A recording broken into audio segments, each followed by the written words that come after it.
It should be some sound. I'm not talking yet, Mike Johnson. Let me go test this out, make sure. Okay. Should be background music and everything else, but if it's not playing up here, test. Nope, seems like that's working. Let me go test this out, make sure. There's an inconsistency, something wrong. Okay. Should be background music and everything else, but if it's not playing up here, test. Nope, seems like that's working. Let me go test this out, make sure. There's an inconsistency, something wrong. Okay. Everything's good on my end. Should be back.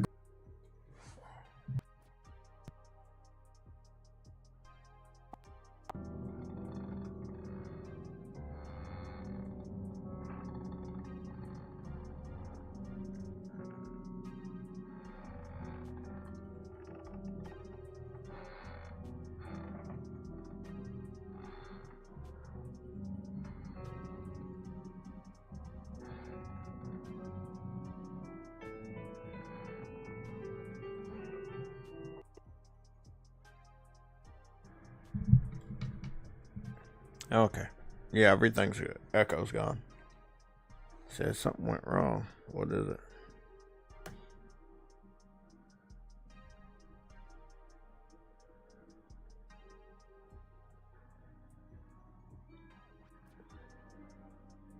I don't see anything wrong. Chat disappeared. Fucking weird monkey popped up. I had my mic muted when I started. But I think the background music should be there. What's going on, Mike Johnson? What's going on, Briarios, Bird Brizzle? How you guys doing?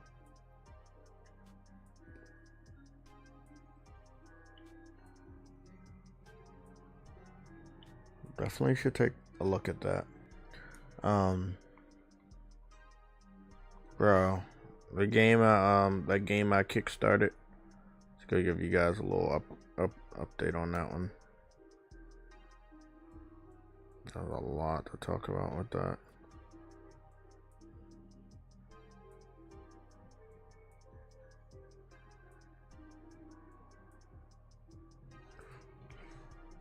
I'm gonna take this music off real quick. I'm gonna turn mine all the way down. Put it down to 7 when I bring it back.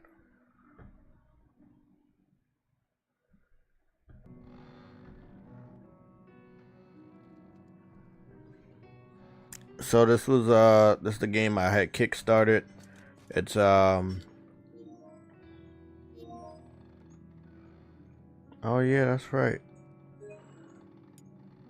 I'm still live streaming on I was still live streaming on Twitch. I forgot all about that. Oh, this was the game I helped kickstart on this is the indie game. So it's like, again, it's like a Souls type. It's a Souls type Metroidvania game. So it's gonna have a little bit more jumping and platforming than your traditional Souls games. But I have been, again, working hard to enhance. Let me see some of the stuff that I know that I'm gonna use.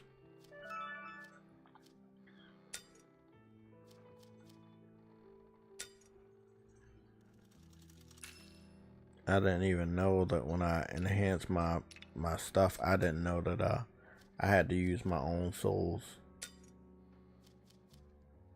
Vigor, power, and knowledge.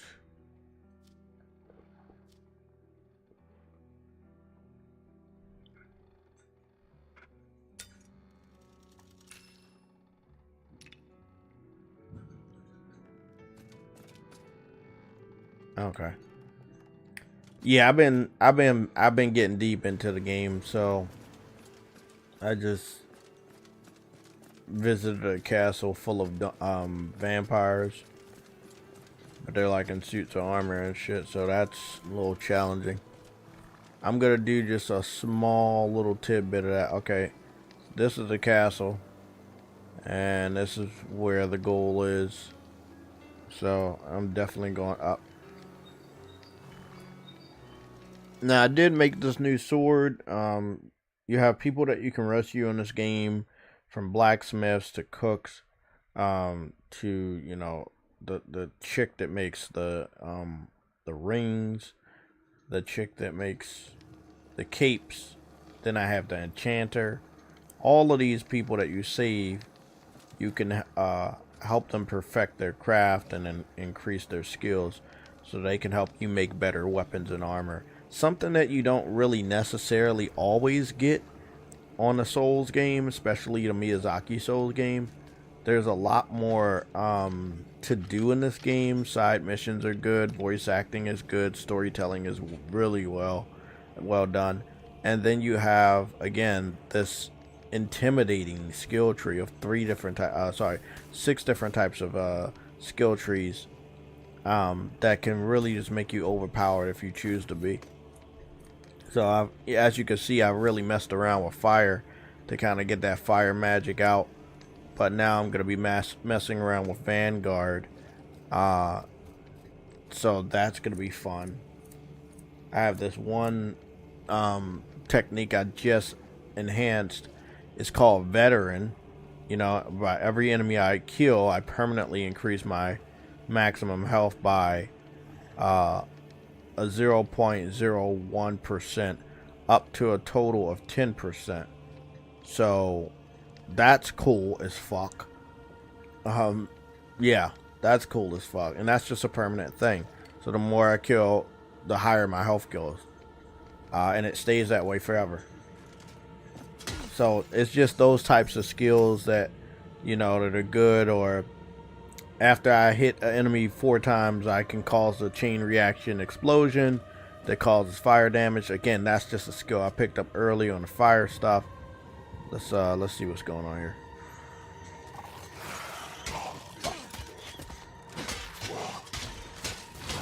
Oh wow, that was easy. Wow, that was real easy. So I got this blade that I just made, this enchanted blade. That, well, I don't know. I don't think it was enchanted, but then I enchanted it also, I guess. And its shit is fast.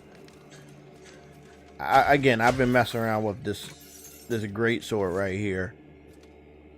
So it's been a more sluggish journey for me, but I'm doing a lot of like a powerful hits. Okay. And I got this. And again, fire damage. You do enough fire damage to an enemy, they may burn to death. This is where I got that sword from. I got the sword from this fucker.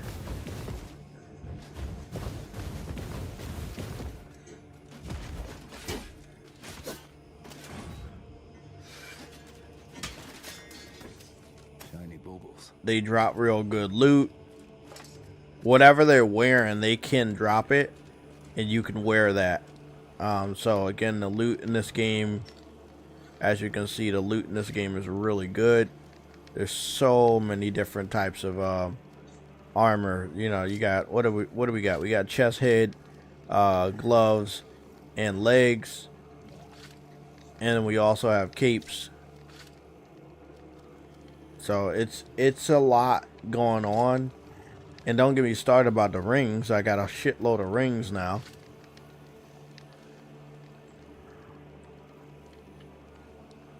So, yeah, this is a deep-ass game. Again, you can also cook in this game for added effects, for more increases to different status. Some of them stay that way for 10 minutes if you don't die.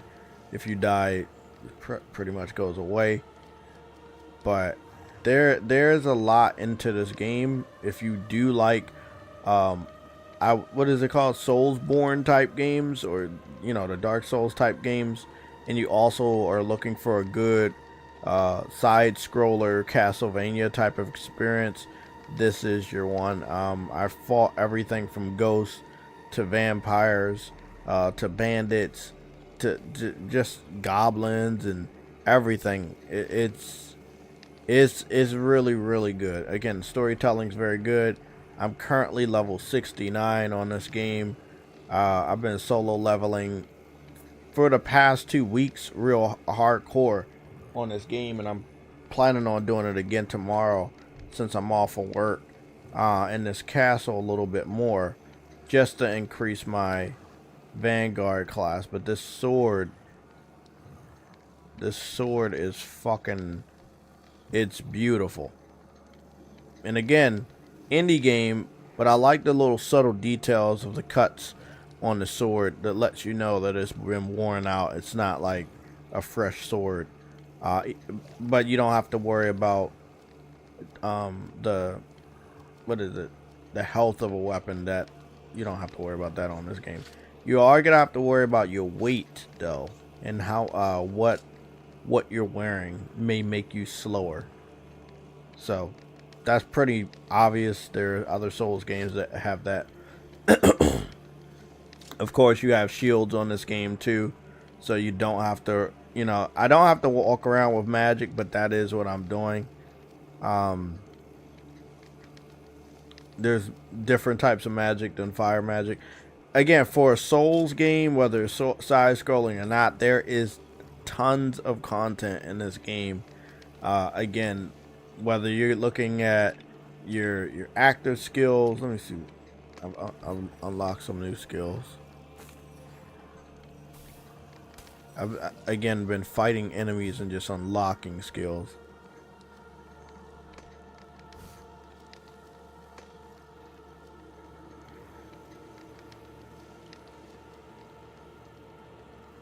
Yeah, there's so much to do on this. And then again, you can upgrade each and every one of these types of skills as well. So these are like your active skills. It's a lot. It's a lot in this game. It's a lot. I've been enjoying myself. I took a little break away from Elden Ring, specifically Elder Scrolls, because it kept crashing on me. Just doing weird, just random shit. It would just crash on me. As much as I love Elder Scrolls, at the end of the day, it's a Bethesda game, and it's pretty unstable. So the DNA, again, I was saying the skeleton of the game is still alive, and that's equipped with all the bugs and glitches. So, um, you know, I love Elder Scrolls Oblivion. I was powering through. Um, then it doesn't crash all the time, but it crashed enough for me to take a fucking break, and I put about over 100 hours into that. Mandragora, I just hit 100 hours. I got 40% done in the game. This is just a timestamp for giving you guys my update on this game. Yeah, so I hit 100 hours. I got 25% of the trophies, 18 trophies out of 53. They have a shitload of trophies in this game. And I've been knocking it out over the last 2-3 days. As you can see, I've just been really unlocking a lot of trophies. I've earned 10 trophies in the last week. That's a lot for me just in one game. So there was so much that I started really just doing and unlocking. Nothing super rare. Oh, never mind. Never mind. This Enchanter trophy is super rare. That's only 7.6 people got that. But the majority of the people that did buy this game, they are playing the fuck out of it. So the trophy percentages are pretty fucking high. Because what's the point of buying a game and not playing it? So of course that's gonna segue us into Xbox in a little bit. So yeah, let me go do something real quick.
Oh. I thought, hold on.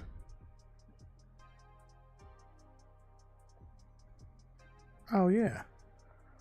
I thought this was showing. Never mind, I guess it wasn't.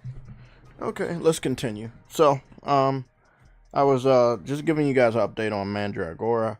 Game's great. Happy with my investment from many years ago. About $120 donated to the developer for the Kickstarter. Already knowing that it was going to be on Xbox and Nintendo Switch and PC, but just really thought it was a great game to play. And last thing we talked about was, you know, like looking at the trophies. Like, not a lot of people are playing the game, but the people that did go buy the game, they are playing the game. And that is something that I'm just going to talk about in a good bit of detail. When it comes to Xbox fans, something's happening that I thought would always happen. When you don't buy something, when you're given something, you don't have a lot of appreciation for that thing, right? Whether it's food, a car, house, anything like that. If you're not investing in it, if you're not spending money in it, on it, you're not going to really want to use it. You're not going to want to take care of it. That's just really how it is. A lot of kids, myself included, like we took certain things when we were younger for granted, maybe toys, we just didn't take care of it, versus when we actually spent our money on that toy, we took more care for it. Like I say, same for a cell phone. Like, you know, when I got a cell phone, all my cell phones I brought by myself. But, you know, like there's a different type of, you know, like you really care about that. You don't want to drop your phone. You don't, you know, you spend all that money on that shit. You don't want to do it. But something cheaper, you're like, I don't really care. I feel like when it comes to the Xbox community, they don't really like playing these games because they're given so many games through Game Pass that they don't have a real appreciation for any of the individual games that they are playing through Game Pass. They didn't have to buy them. They can just dip their foot in at any time.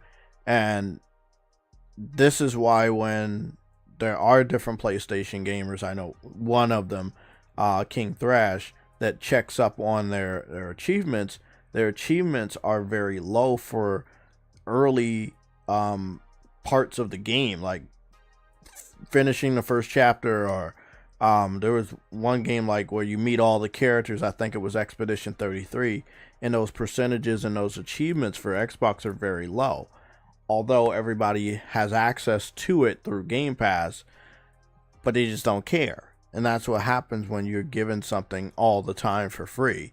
No matter how good it is, you just don't have a sense of appreciation. And that is a big difference over here with the PlayStation gamers. We buy our games and we have a sense of appreciation, and we do play the fuck out of those games we buy. Yeah, I've let a lot of games, if we're, you know, just being honest, I let a lot of games slip through the cracks, you know, into my backlog. But when I get started on a game, you know, I'm always on that. I'll be on that fucking game like it's nobody's business. I do want to go dive into some more third-party AAA games. Oh, I think I need to put this in backlog. I don't think it was in the backlog before. No, it wasn't. So Red Dead Redemption 2 is in the backlog. So 47 games. You know, like Red Dead Redemption 2, played the story mode, story mission for that the other day. It was really fun. And again, I want to dive deep into that world so I can understand what I'm in for when it comes to this Grand Theft Auto 6 engine. Because again, this is still regarded as one of the best open world games ever created, with the huge amount of attention to detail that Rockstar put into this game. And they really didn't have to, because it's not a game set in modern times. It's a Western game, and even though they still put tons of detail in there that other developers just don't do. So this is a really great game if you haven't played it to play. It's a little slow pace and sometimes, But if you do want to know what you're getting yourself into when it comes to Grand Theft Auto 6, Red Dead Redemption 2 is that. Definitely want to go back and do Cyberpunk 2077. If it's one thing that you guys know about me and Cyberpunk is once the game went to $30, I got on that motherfucker and I was running through it. Not the story, everything else. I did every side mission they had available for me. I was grinding. I think I maxed my character out to a degree at level 50. I cleaned up the city streets. I was really just knocking stuff out. Like all of these trophies, these 11 trophies are a representation of me just doing everything else outside of the story. Picked up 3 silvers, again, outside of the main story. So I really spent a good amount of time. I did a lot of live streams for this. So this is another AAA third-party game I want to get back into. Obviously, Star Wars is hanging around here somewhere. That's another one that I want to dive into. Where are you? Yeah, Star Wars is another one that I don't think I dived in. As again, only 5 trophies. I haven't dived into this one as much. I still feel like I'm really early in the game, and I want to get farther. I spent a good amount of hours on that. Final Fantasy VII Rebirth, which, again, third party, full third party, because this game is going to the Switch. It hasn't been announced for Xbox. That's something a little weird when we talk about this game, because Xbox fans told us that the game was still coming to Xbox, and it continued to skip Xbox, and now it's going to the Switch too, but it's still skipping Xbox. I think we know why. Again, this is a very important segment of this Sunday show. This is a very important topic of this Sunday show, and what it means for the future of Xbox when they don't buy games and they don't play games, and developers get all that data. They get the data that they're not buying the games. They also get the data that the games they play through Game Pass, they're not playing at all either. They're just dipping their foots in. Again, I have not gotten very far when it comes to just the story. Where am I? I am on chapter 3, I think, if I'm not mistaken. Am I on chapter 3, or maybe is it 4? Let me see. Yeah, I think I'm only on chapter 3. So I was actually chapter 4. So I completed chapter 3, but I'm on chapter 4. And as you can see just by these trophies, 24 trophies, I'm just really was just playing the shit out of Final Fantasy. I had to break away from the game because again, other games, I have to find a balance, not only just to life, but a balance to gaming, because there's so many great games. And I hope that I can do better and knocking some other games off and getting some more progress out of some of these other games. That's why I have a backlog, but it is a very active backlog. Elder Scrolls, another third party, I would say AAA game. This is a remake or remaster. Played the fuck out of that.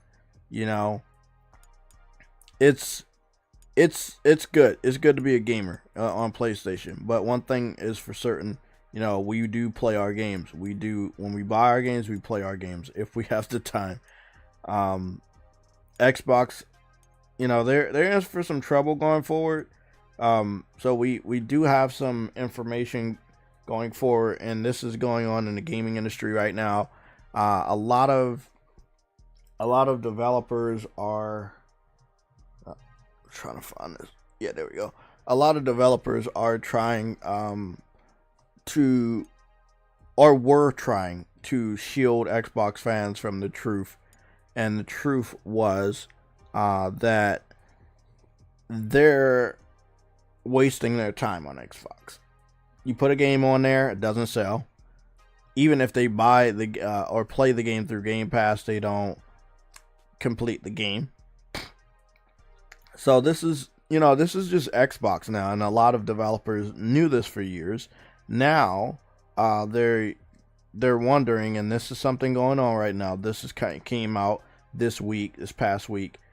They're wondering what's the point of putting games on Xbox. And the reason why a lot of them are saying it is not because of the completion rate or Xbox fans not buying games. It's the fact that Microsoft has started to put their first party games on a competing platform, which is the PlayStation 5. And developers are looking at it like, well, are you, again, I hate to say this because I don't think we should compare Xbox to Sega. Sega was an amazing game studio and they had a great console, and it just wasn't better than PlayStation, but they weren't Xbox. They were not Xbox. But when we say Sega, we're talking about how Sega left the gaming industry, the console competing market, and then they started to produce their games for the competing platforms. But see, Xbox did not leave. That's why a lot of these developers are a little confused. Xbox did not leave the competing market, but they are putting their games on a competitor's platform. And it's something that, from what we're hearing, a lot of developers are wondering, what is the point of putting games on Xbox? A lot of the Japanese developers that make JRPGs that have not put those games on Xbox, obviously they're going to go forward ignoring Xbox.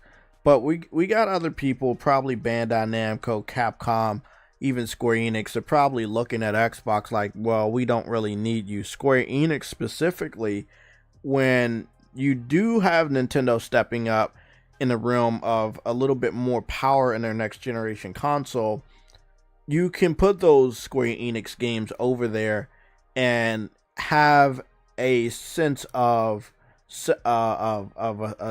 what is it? The big three. Remember, I told you the big three always alternates. The big three does not have to include Xbox. It can be PlayStation, Nintendo, and PC.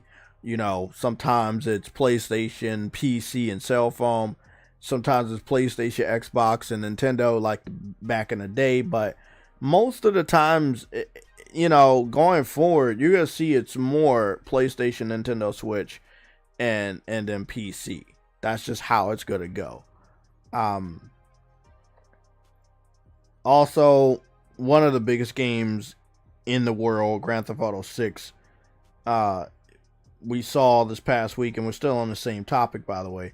What does it mean to even be an Xbox fan? Is it worth picking up the game console? I'm going to prepare a link in the background to go over to the Amazon bestsellers and see what's going on. I think the biggest gap I saw was the Pro reached number 40 on Amazon. Yes, the PS5 Pro reached number 40 on Amazon bestsellers for all the video games and accessories. And the Xbox Series X was like 57.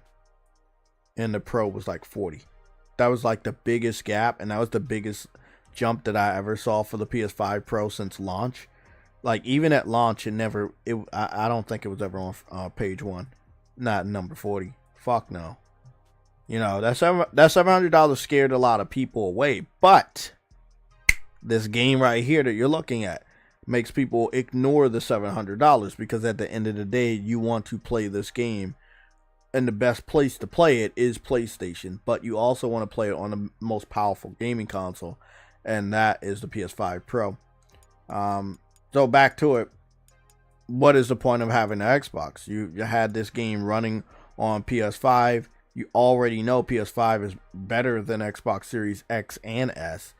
When you enter the PS5 Pro into that equation, it gets even muddier, where a lot of, even PC fans are asking themselves, what's the point of me having this, all this money I spent on PC when, it's not helping me out, Yeah, and that's really what's going on here. It's like, this game's running on PS5. You don't get it on PC. Xbox is gonna have massive amounts of problems. It's not going to the Nintendo Switch. It's pretty much a no-brainer as to where to go and get it. And the biggest thing that a lot of gamers need to look at is that if you hate PlayStation, you're still gonna end up buying a console. You know, like if we're being 100% honest, you're still gonna end up buying a console because, again, where else are you gonna play Grand Theft Auto 6? You're not gonna play that on one of them weak Xbox consoles. You want to play it on one of the world's most powerful console. Again, that's just what's going on right now. So let's go and get the Amazon bestsellers up and running.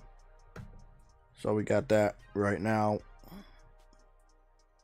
We're gonna go to the video games section, of course, and let's see where we're at.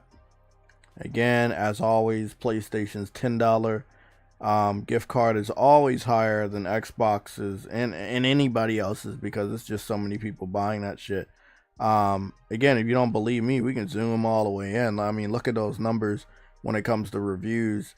Over 267,000 reviews left, and that does not include how many people actually purchased the item and did not leave a review. When it comes to the Xbox gift card, only 186,000 people left a review.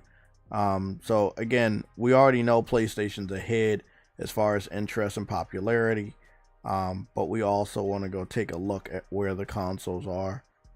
I think there was a massive drop off. Yeah, there was a massive drop off because the PS5 was sitting anywhere up in number 15 or higher, and it's dropped.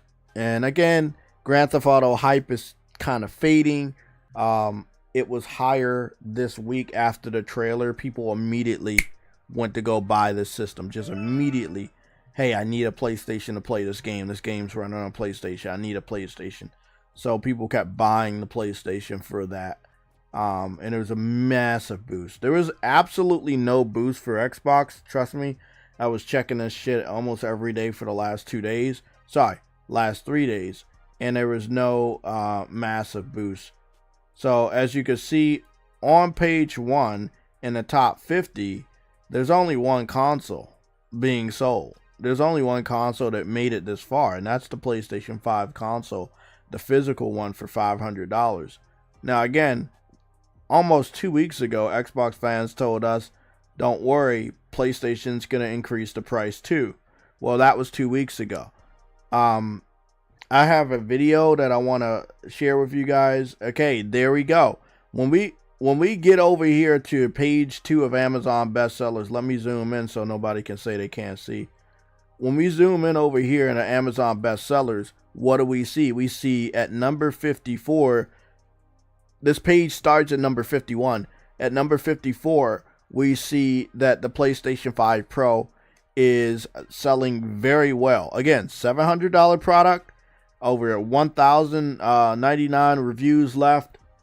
It's sitting at number 54. That's very high. It is the first console on page 2. So again, the first console we saw on page 1 was the PlayStation 5 console physical. And this one is the PS5 Pro. Now, I think that there's an Xbox hiding, lurking below. But again, the PS5 Pro is outselling the Xbox Series X and S on Amazon.com for the United States of America. We're gonna keep scrolling down, and here we go. Okay, this is something I didn't see, but I was waiting for it to happen. At number 65, I never saw this. This is the first time we're seeing this. At number 65 is the PlayStation 5 disc drive for the digital PlayStation 5s, right? At number 66, right behind it, is the PlayStation 5 digital console. What is that telling us, people? That is telling us that people are buying the disc drive for the digital console and also for the Pro. So that is massive. And below the Pro, below the digital PS5, below the physical PS5, which is on page 1, you got the Xbox Series X right here at number 71. roughly $600. No one wants this. And the closer we get to Grand Theft Auto, and the next time we are reminded that Grand Theft Auto exists, because it will go quiet, people are going to be reminded, oh, I need to get a PlayStation 5 for this. Oh, I need a PlayStation 5 to play Grand Theft. You know, shout out to Hard 8 Times. Hard 8 Times, I don't know when he switched over to PC, but he's been a PC dude for some years now. He went out and got a PS5 Pro last week after the trailer. Like almost a day after the trailer, he went and got a PS5 Pro because, again, first of all, a lot of people know. One second. A lot of people know that when it comes to the Pro, we don't know if the price is going to increase. I don't think it will. My camera was on. We don't know if the price is going to increase, but what we do know is that it's going to be the best place to play Grand Theft Auto 6. So a lot of people want to get that console before scalpers muster up the money to go, you know, make sure the stock is limited. So a lot of gamers are doing the right thing. Nintendo Switch 1 is also on page 2 at number 94. So again, I can confirm right here for the first time, all PlayStation consoles, from the physical to the digital to the Pro, are selling better than the Xbox Series X and better than the original Nintendo Switch. So that is a massive thing. Again, Grand Theft Auto 6 is not out yet. We have over 1 year until the game comes out, and look at the side effect that it's having on PlayStation 5 console sales. This is why a lot of developers just don't care about Xbox. Xbox doesn't command that type of respect from gamers. It doesn't have that type of recognition with gamers. You know, it is a dead console. But I do want to play this audio real quick. We have a couple of audios that I want to play, but we're going to go play this one. And this first audio we're playing is coming from IGN.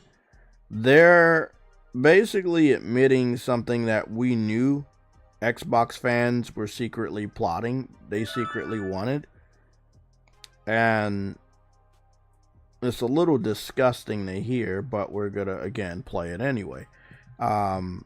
One of the Iron Lords, because they're so desperate for people, one of the Iron Lords members made an appearance on the IGN Xbox Unlocked podcast. And just listen. Now, the guy isn't talking. The female is talking, and she is from IGN. So let me just. Yeah. A lot of text messages. Okay, let me play this video for you guys. There's a lot of people that are gonna finally make that leap next year for GTA 6. I think I stand by that this would feel a lot better if Sony had done this first. If Sony had raised their prices first, it wouldn't feel so bad. But to kind of add on to what you're saying, Miranda, like, let's be honest, this generation hasn't gone great for Microsoft. I'm gonna play that again. I don't think you caught it. So this is a female journalist at IGN, and she's basically admitting that Xbox would have looked better if PlayStation increased their prices first. Now, it's weird that she's a journalist, a paid journalist at IGN, and saying something so fucking disgusting. So I'm going to say that one more time, and then I'm going to let you guys hear her say it multiple times. She is saying that if PlayStation increased the price of their consoles first, Xbox would have looked better. And this is this whole narrative from Xbox fanboys, whether they're high level, like they're working at IGN as journalists, or they're low level, they're just crazy console war fans. They know that if PlayStation's bad, in a bad predicament, Xbox will look better, even if Xbox is in a worse predicament. So they're desperately always hoping for PlayStation to stumble so that Xbox can look good for a couple of seconds. You know, I know it sounds weird. We've talked about this in the past on this podcast. We've talked about this on our daily podcast for the news and updates. But you're hearing somebody employed by IGN actually say what we all know. Now, again, I'm going to play this again. Ryan McCaffrey is the guy talking. And then the Iron Lord's person is there. And he's just cheesing. He's just fucking smiling and laughing at everything. And Xbox fans are fucking weird. But let me play this again. A lot of people that are going to finally make that leap next year for GTA 6. I think I stand by that this would feel a lot better if Sony had done this first. If Sony had raised their prices first, it wouldn't feel so bad. But I'm going to play that again. If Sony had raised their prices first, it wouldn't feel so bad. This first. If Sony had raised their prices first, it wouldn't feel so bad. Sony had done this first. If Sony had raised their prices first, it wouldn't feel so bad. Had raised their prices first, it wouldn't feel so bad. But so you guys heard that like 8 times. If Sony had raised their prices first, it wouldn't feel so bad that Xbox raised their prices. Again, bro, the smoking gun right there. First of all, we already knew that IGN was full of Xbox fanboys. We knew this. I knew this since the Xbox 360. A lot of other people came to terms with that recently, but a lot of them didn't want to believe that a journalist establishment for our gaming news is biased. But this is just what's going on right now in our gaming industry. We do have people that are very biased when it comes to, let me say, the console war. So again, let me play the whole thing so you guys can hear it. A lot of people that are going to finally make that leap next year for GTA 6. I think I stand by that this would feel a lot better if Sony had done this first. If Sony had raised their prices first, it wouldn't feel so bad. But to kind of add on to what you're saying, Miranda, like, let's be honest, this generation hasn't gone great for Microsoft. It just hasn't gone their way. Like, everybody's buying PS5s. And so, yeah, it's just to dump all this on us all at once, 5 years into a generation, it just sucks. That's just the only way to put it. You preach it. I hear you. I hear you. So yeah, that's what's going on. That last part, I'm gonna edit that out. I don't know why people like that. Have that type of shit in the videos. Let's see. There we go. Let me cut that last part out. I don't know if that shit copyrighted or not. There we What's go. poppin', Jay? What's poppin', chat? What's going on, Harry? How you doing, man? Pretty good, man. We out here refurbishing the Schiffer Road for the wife. But I popped in. I seen you. You said you refurbishing refurbishing what? It's like a china cabinet. Like we repainting it. Oh, okay. For Cool. for my wife on Mother's Day, she wanted. It's called a hutch. You know, that's what it's got, like the glass front, and they put like specialty dishes in it and whatnot for display that you can't use, like plates you can't eat off of. You know what I mean? Fucking crazy. That's old school stuff, but I remember that. Yeah, grandparents always used to have stuff like that. Yeah. Yeah. I went and picked it up last weekend for What's like $75. You doing good? I'm having some good barbecue today. Oh yeah. It's like a china cabinet. Like we repainted it. Somebody's mic is on. Got an echo. Oh, my bad. I had my phone watching your stream. Yeah. Let me play this audio for you guys to get caught up. I'm pretty sure you already heard it, but let me play it again so we can all react to what they're saying. So again, just in the greater context, this is IGN, Ryan McCaffrey, and this girl Miranda, which is a female journalist at IGN, and then the black bald head dude with glasses that always is smiling from the Iron Lords podcast. Oh, the Ninja Turtle. The Ninja Turtle, yeah. He doesn't say much because he is an Xbox fan, but he can't defend them, and this has been the case for the last 2 years now. Most of the time when the Xbox is getting shitted on, if he's on any podcast, whether it was the one with Maddie Plays or IGN, and they call him in, he just sits there and just smiles. It's just the weirdest thing because, you know, as a veteran Xbox gamer, you expect to have some sort of input on the state of Xbox in order to help them. But a lot of these Xbox fans, they've just allowed the decay of Xbox as a brand by being cheap. And again, we're going to talk about the cheapness of the PC community in a little bit, and Henry knows all about that. We've been fighting these idiots on fucking Twitter. I don't know if you call it much of a fight. You're giving these guys facts, and they just keep fucking trying to sidestep. But let me play this clip a couple hundred times. Not for real. They're like, I would play this clip all day because this is the smoking gun that we knew from IGN being corrupt and biased. Hey, Henry. Oh, sorry. My audio's not up. There's a lot of people that are going to finally make that leap next year for GTA 6. I think I stand by that this would feel a lot better if Sony had done this first. If Sony had raised their prices first, it wouldn't feel so bad. But to kind of add on to what you're saying, Miranda, like, let's be honest, a lot of people... So, one thing disgusting. It's a disgusting thing, right? Ryan McCaffrey is done with Xbox, so he doesn't actually entertain what she said. She said the quiet part out loud, as people say. You're not supposed to say that. That Xbox is only going to look better if PlayStation does something bad. If PlayStation stumbles, Xbox will look better. And that's basically what she said. Again, I want to play this again so you guys can hear it again because it's so valuable when it comes to ammo and information. That are going to finally make that leap next year for GTA 6. I think I stand by that this would feel a lot better if Sony had done this first. If Sony had raised their prices first, it wouldn't feel so bad. But prices first, it wouldn't feel so bad. But if Sony had done this first, if Sony had raised their prices first, it wouldn't feel so bad. This first. I wish somebody had pushed back on her and made her say why. Nobody's gonna push back because they're all Xbox fans.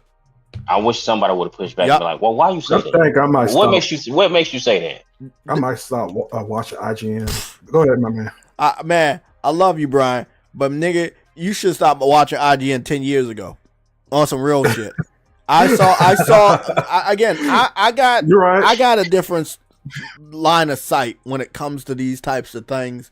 I'm a good judge of character. I do give people the benefit of the doubt, but I'm a really good judge of character. I knew IGN was infiltrated by nothing but Xbox fans during the PS3 generation when, if you go and look back, they was one of the major facilitators in negative news for PS3 and massive amounts of positive news for the Xbox 360. And being a PlayStation 3 gamer, I saw it.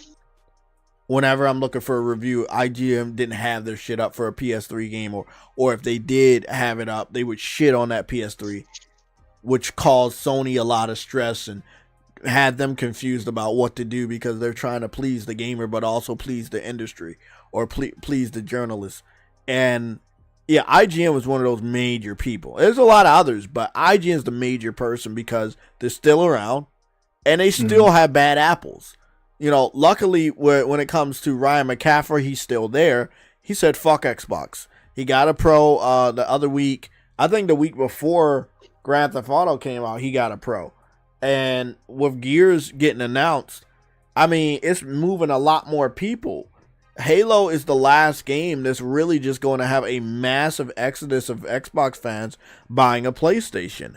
And again, like Ryan McCaffrey say, and it's weird to agree with Ryan, but he said a lot of people are going to make the leap. And what he was trying to say before she interrupted, they're going to make the leap to the PS5 because of Grand Theft Auto 6. And he knows this. And again, we looked at the Amazon bestsellers for the last 3 streams now. And that is what's actually going on. Like, every time we take a look at the Amazon bestsellers, and today especially, we see every PlayStation console is outselling the Xbox Series X and the Nintendo Switch. Even the the disk drive is outselling the Xbox console and the Nintendo Switch console. This was not the case before Grand Theft Auto 6 got announced. I mean, the trailer came out. So she don't think she's like the major Xbox gamer or whatever, but she is a Xbox fan to say something so disgusting that, oh, if PlayStation would have upped the price first, then people wouldn't have been so mad at Xbox upping the price. But all Xbox games are coming to PlayStation, so it doesn't really fucking matter. Now, I saw someone in the chat, they said you might as well get that PS5 Pro, get the PlayStation right now before they go up in price. And if you're a smart consumer, you know, I'll say this, you probably should have already had a PlayStation 5 if you really serious about, gaming when it comes to performance and resolution. You should have probably already had a Pro last year.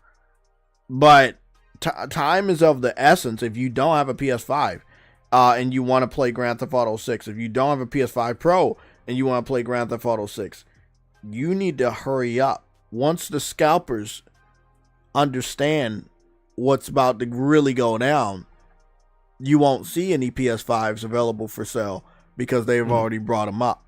And then they're going to, again, regurgitate those consoles at a crazy ass price. You talking about a $500 PS5. Well, the value of that system should go up. Okay, don't get mad at me. Understand, everybody that doesn't have a PS5, right? The PS5 is going to be a much more valuable system because it's going to be the main facilitator for Grand Theft Auto 6 next year. With that being said, it's more valuable than any other platform on the market because it's the only platform people are going to want to play Grand Theft Auto 6. So scalpers are going to want to buy that shit up and double the price. You may be paying $800, you may be paying $900, even $1,000 for a PS5 next year, right around the time that Grand Theft Auto 6 is dropping, because they know how important the console is going to be. Don't get me started on the Pro. The Pro is already $700. You might be paying above $1,000 next year from scalpers when they buy up the entire inventory of the PS5 and PS5 Pro.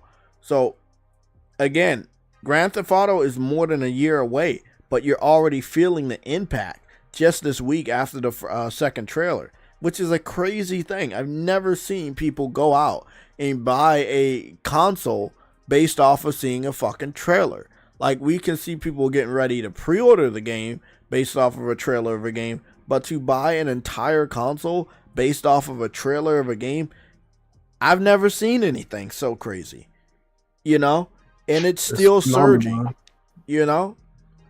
I'm getting a feeling, man, that PS5 is going to be hard to get, even for the Pro, especially the Pro. But the PS5 console, the base, it's gonna go down, man. It's gonna go down crazy next year, man. And when is the days of play sale? Because word is during the days of play, the base PS5 is gonna drop down to $327. The days of play is normally like at the end of spring and beginning of summer, so it'll be probably the end of this month or sometime in June. Yes, it's some word out there that it's gonna drop that cheap for a base PS5, so you better get you one. Well, then they will be undercutting Xbox and they will be undercutting the Nintendo Switch by quite a bit. And again, a lot of people really thought that Xbox could get some massive W because Sony's so desperate that they need to increase the price of the PS5. What are they increasing the price of the PS5 for? It's a 5-year-old console. The console's been selling amazing. There's absolutely no reason to increase the price. Xbox thought they had something when they increased the price of the console, and they also thought they had something when they announced that they were going to increase the price of the fucking games to $80 because Nintendo fucking did it.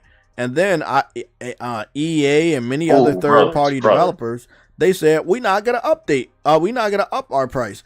2K released what was it? Mafia: The Old Country is gonna come out at $50. So 50 bone.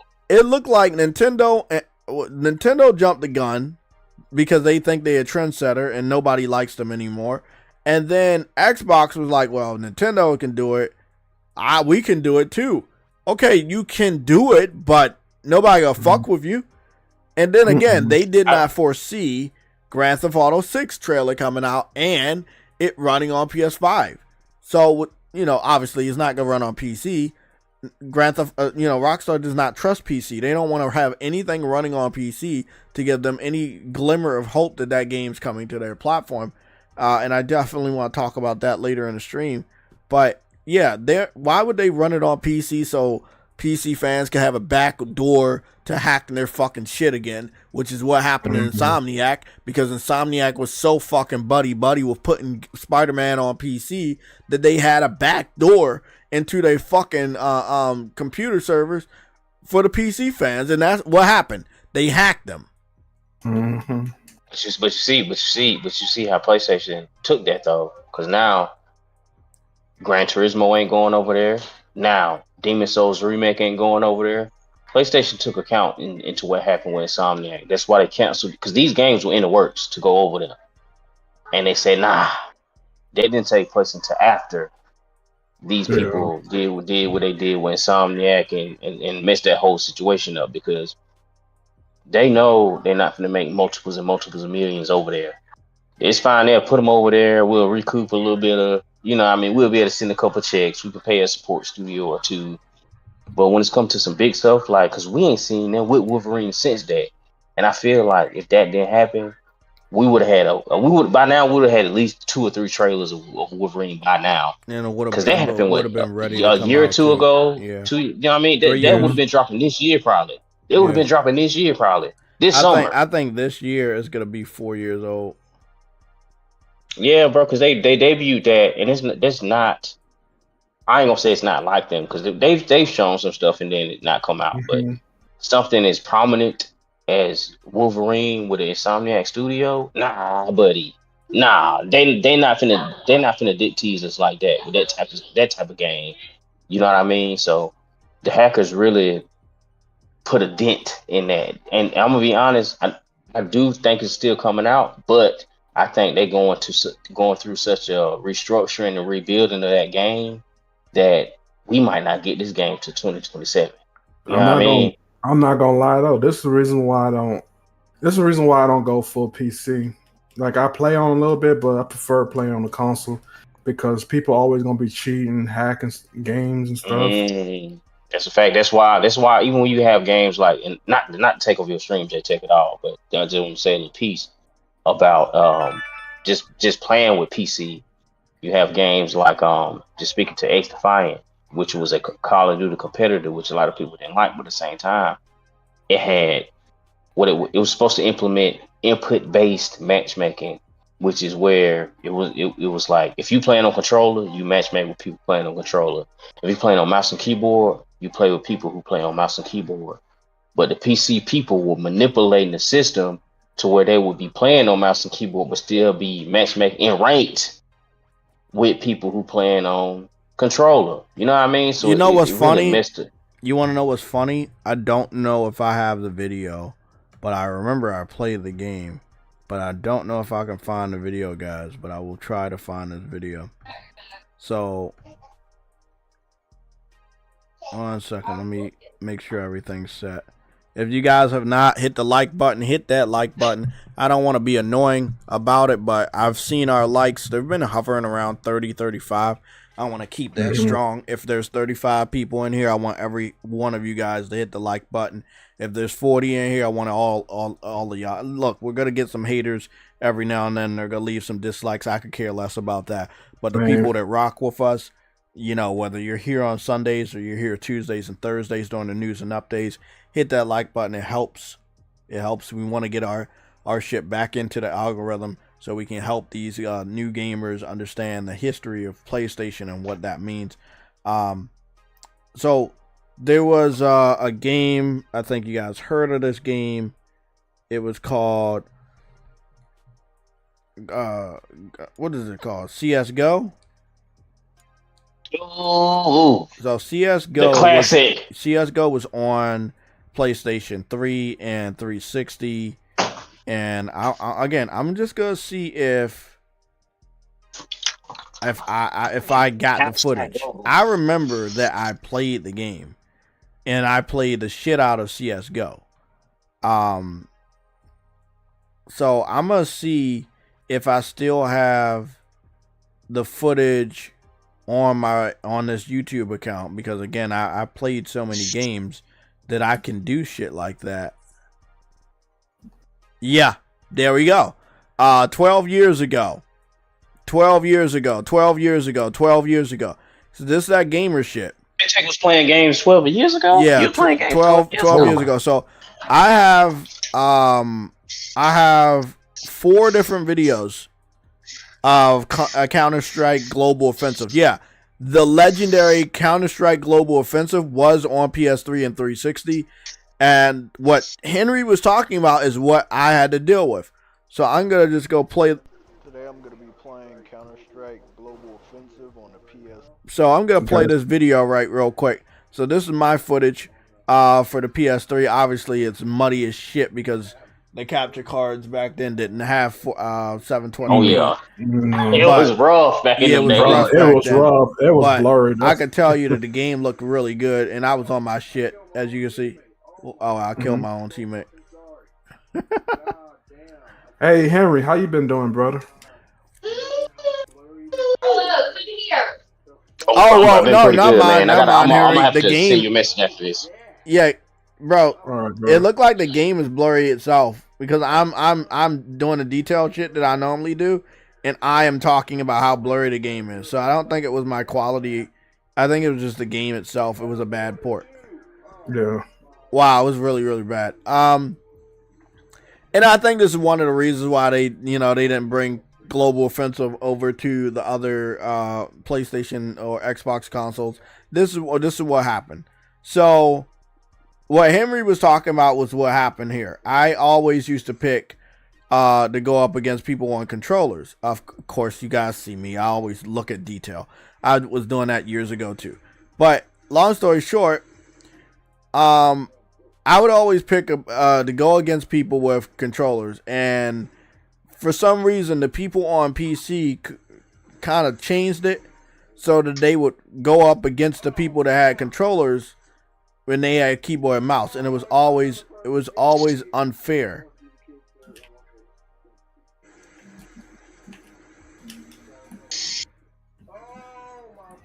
Damn, bro, I ain't gonna lie, I was unstoppable as shit, right?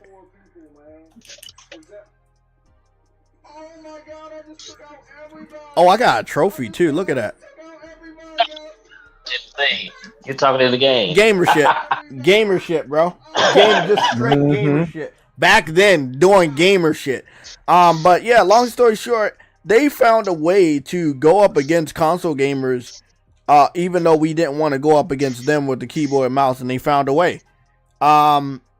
It really, if I'm not mistaken, it really brought the game down at that point in time on consoles, and console gamers stopped playing the game because of that. And then I guess Valve, they was just like, well, fuck it, we just not gonna bring it back because we want our people to play against your people. And we, again, we didn't want to play against PC fans because again they started cheating and stuff. Mm-hmm. And then everybody dropped the game. But I back then I was a major competitive gamer back then. I was playing a lot of shooters, not just Killzone. I was playing Battlefield. I was playing CS:GO. I was playing so many games on PS3. It's not even funny. There's so many games I played on PS3, but just to stay focused, the PC fans are weird. Like they're very weird. And I got a picture that's gonna piss a lot of them off, and I might as well share it because I do love pissing these guys off. But I'm painting mommy cabinets with me. You painting the cabinet. He's a cabinet painter. What's going on? Yeah, man. What color you painting? Brown? Black? Nah, black and beige. Good color. Let me see where we at with this. I'm just trying to find this picture real quick. So long story short, JayTech was a competitive gamer. Wow. Yeah, bro. Yeah, I was playing a lot of shooters, a lot of multiplayer games.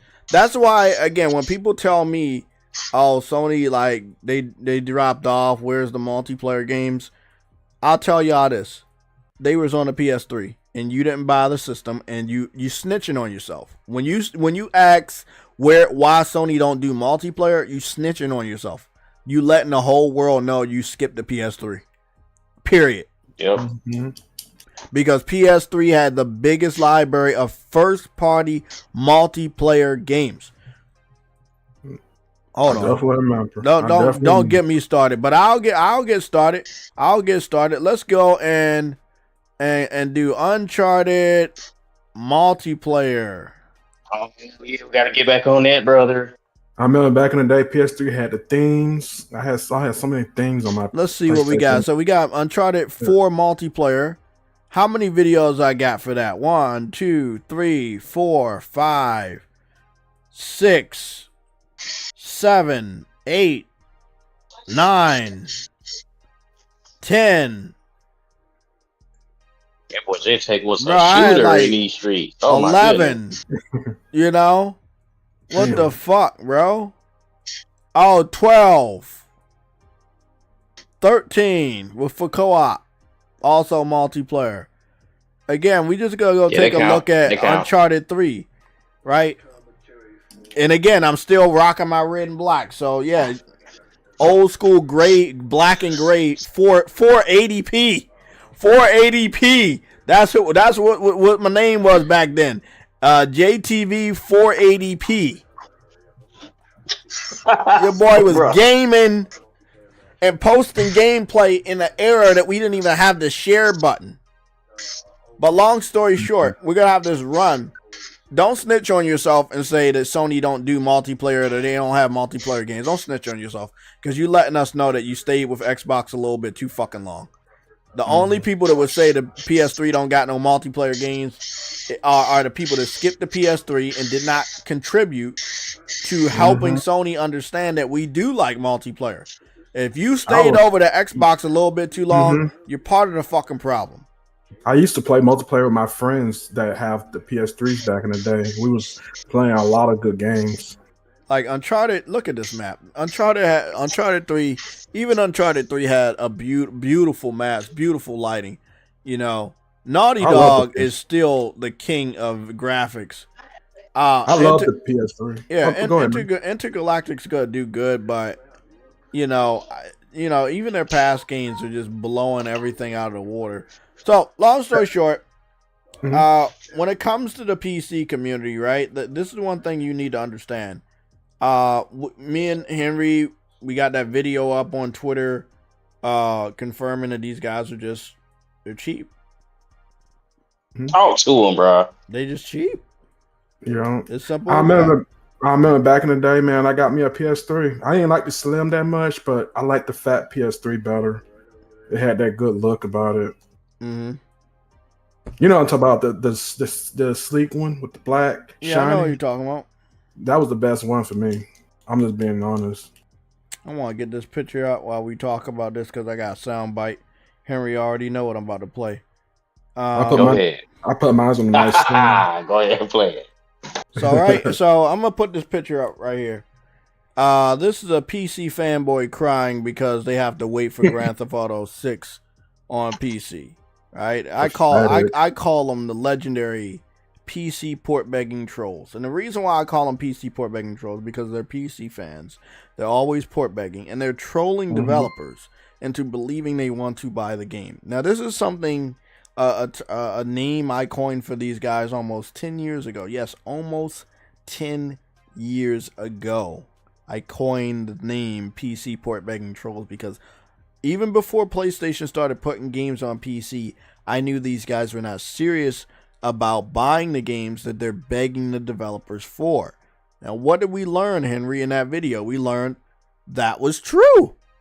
When the game comes over there, they do everything in their power not to buy the game from the source for the original price from the developers.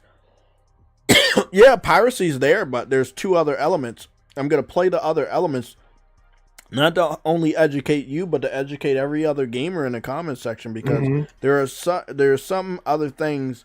You know, when you going up head to head with a PC fan, you have to know these things, because when you do share this information with them, it scares them, because we're not supposed to know these secrets. So let me play this again. We're gonna play this a couple of times. Someone blocked me because I told him Rockstar won't sell a PC version of GTA 6 because PC gamers are cheap.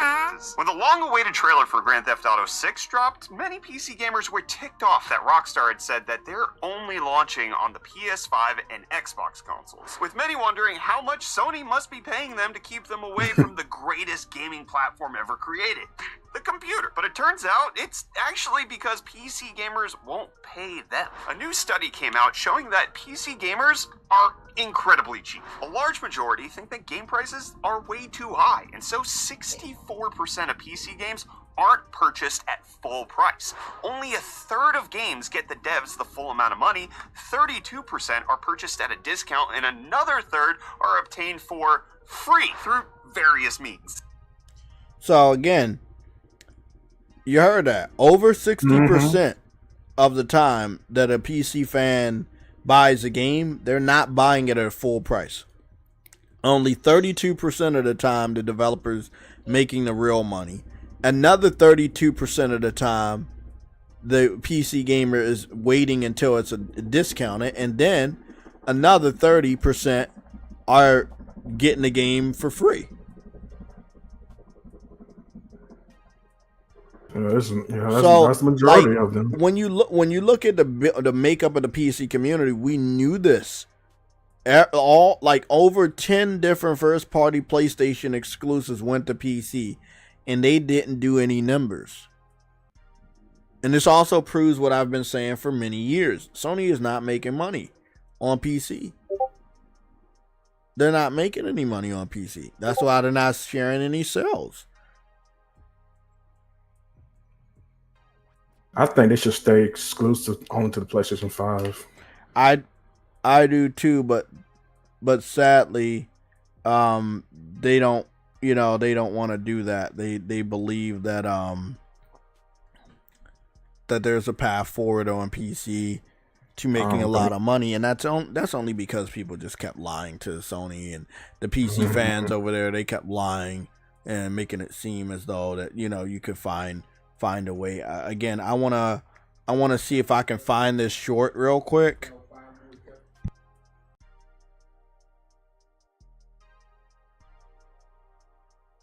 Let me see if I can find this short real quick about Grand Theft Auto on PC.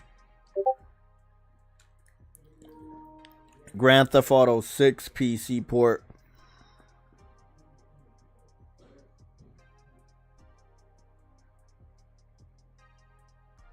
Now, I don't know if I'm going to be able to find it. Now, I know this person right here, this Joe from Seattle, that guy, I watched a little bit of that video. He was seriously pissed off that Grand Theft Auto 6 is skipping PC. And I want to say one thing, right? I've done the research, and you guys know me. I'm going to put it up on the screen. So I've done the research. And because I was curious, I was like, how long did it actually take? He's done the research. He's played CSGO on PS3. When JayTech say something, you listen at him. Exactly. He been there and he done that. Exactly. So I wanted to do research on how long it takes Grand Theft Auto to just come to PC, right? So obviously we started from 4 and then went to 5. Because those are the more recent ones and recent memories. So this is the research that I found out. So let me go scroll up here, as you can see, on Grand Theft Auto 4. So Grand Theft Auto 4 was originally released on the PlayStation 3 and Xbox 360 consoles worldwide on April 29, 2008. The PC version was released later on December 3rd, 2008.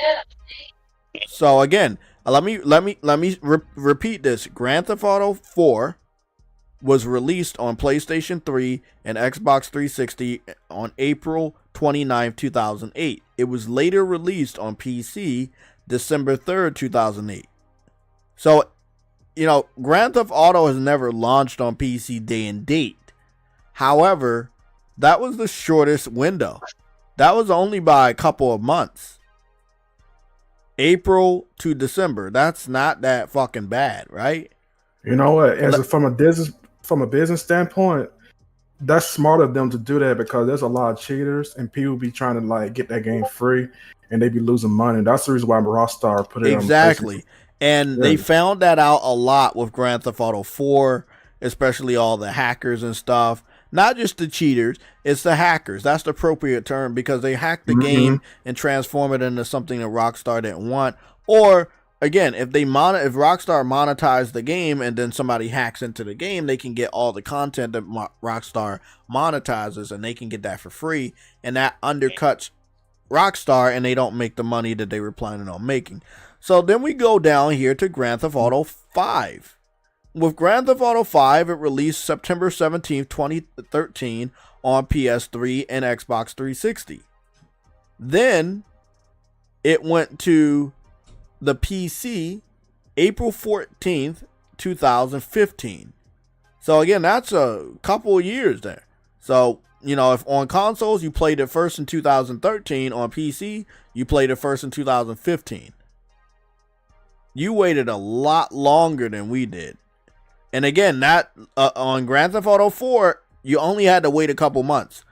On Grand Theft Auto 5, you basically had to wait about 2 years, but across 3 years. Mm-hmm. So with that being said, you're going to wait a lot longer. Another thing, remember, this was a couple months. This was 2 years across 3 years. If you're a PC fan, and the reason why I'm bringing this up, Brian, and I need these guys to know this, I've seen PC fans running around the internet saying, "Oh, I don't have to worry, it's coming out the following year." The last Grand Theft Auto did not come out the following year. Sure didn't. You had to wait a few years to get that game. So, and none of that optimization is more better on PlayStation 5.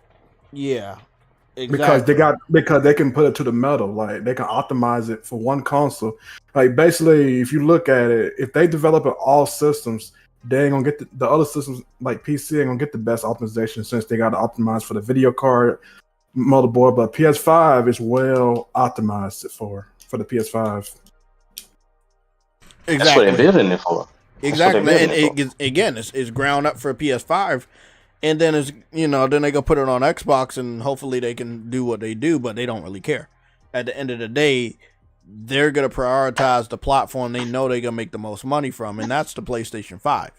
That was always going to be the PlayStation 5 since 3 years ago when it became the market leader when it comes to competing platforms. And again, don't worry about Nintendo. I know Nintendo fans are going to be like, "Oh, well, Mario Kart's going to sell millions." Okay, that's cool. But your game system can't handle Grand Theft Auto, and that's why it's skipping the platform. It's not always about, "Oh, we have crazy Nintendo fans that will buy a game with Mario." Yes, but that's not the same for third-party developers. You cannot get Nintendo fanboys to support third-party developers the way Nintendo fanboys support Mario games.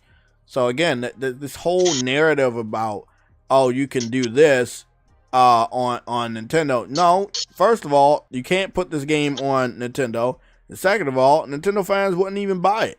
So now you got PlayStation and Xbox because, again, PC fans are full of pirates. And out of PlayStation and Xbox, you're going to prioritize PlayStation because that's the place where gamers actually buy games. You want to make sure your game is on a platform where people actually buy games. Facts, my brother. Facts. Hey, what's going on? We got somebody from Twitch in the chat. What's going on, man? How you doing? Shout out Twitch individual. You said, so he said, PC players are going to be able to play Grand Theft Auto 6, in my opinion. Yeah, I'm not saying they're not. I'm not saying they're not going to be able to play it. They're just not going to be able to play it the following year. History shows us that the last Grand Theft Auto that showed up on PC, it showed up on PC about 3 years later. It was roughly 2-year wait across 3 different years. Hello. And again, with Grand Theft Auto 6, it's gonna feel a lot longer because it's more anticipated. And then now you have. Hello, I'll sit here. Want to see a friend? Come here. Now you have content creators that spoil games all the time by rushing to YouTube and Twitch to post, their impressions as quick as possible. So now, you're gonna have that going on. So if I was a PC fan and I actually wanted to enjoy Grand Theft Auto, hey Henry. Yo. Hey, can you mute your mic? My bad. I'm sorry. Yeah. Now, when the game comes out, it's gonna feel a lot worse for PC fans because it's gonna be everywhere. Like the trailer. Again, the trailer was everywhere. Everybody talked about it. You can't go anywhere without not knowing Grand Theft Auto 6. We had basketball players talking about it. We had musicians, we had movie stars talking about it. If you play on PC, right, and you actually do play games and you're not just waiting to pirate the game, you're not just waiting to mod the game, it's going to be a long fucking wait. Even if you are waiting to mod the game, it's going to be a long wait, man.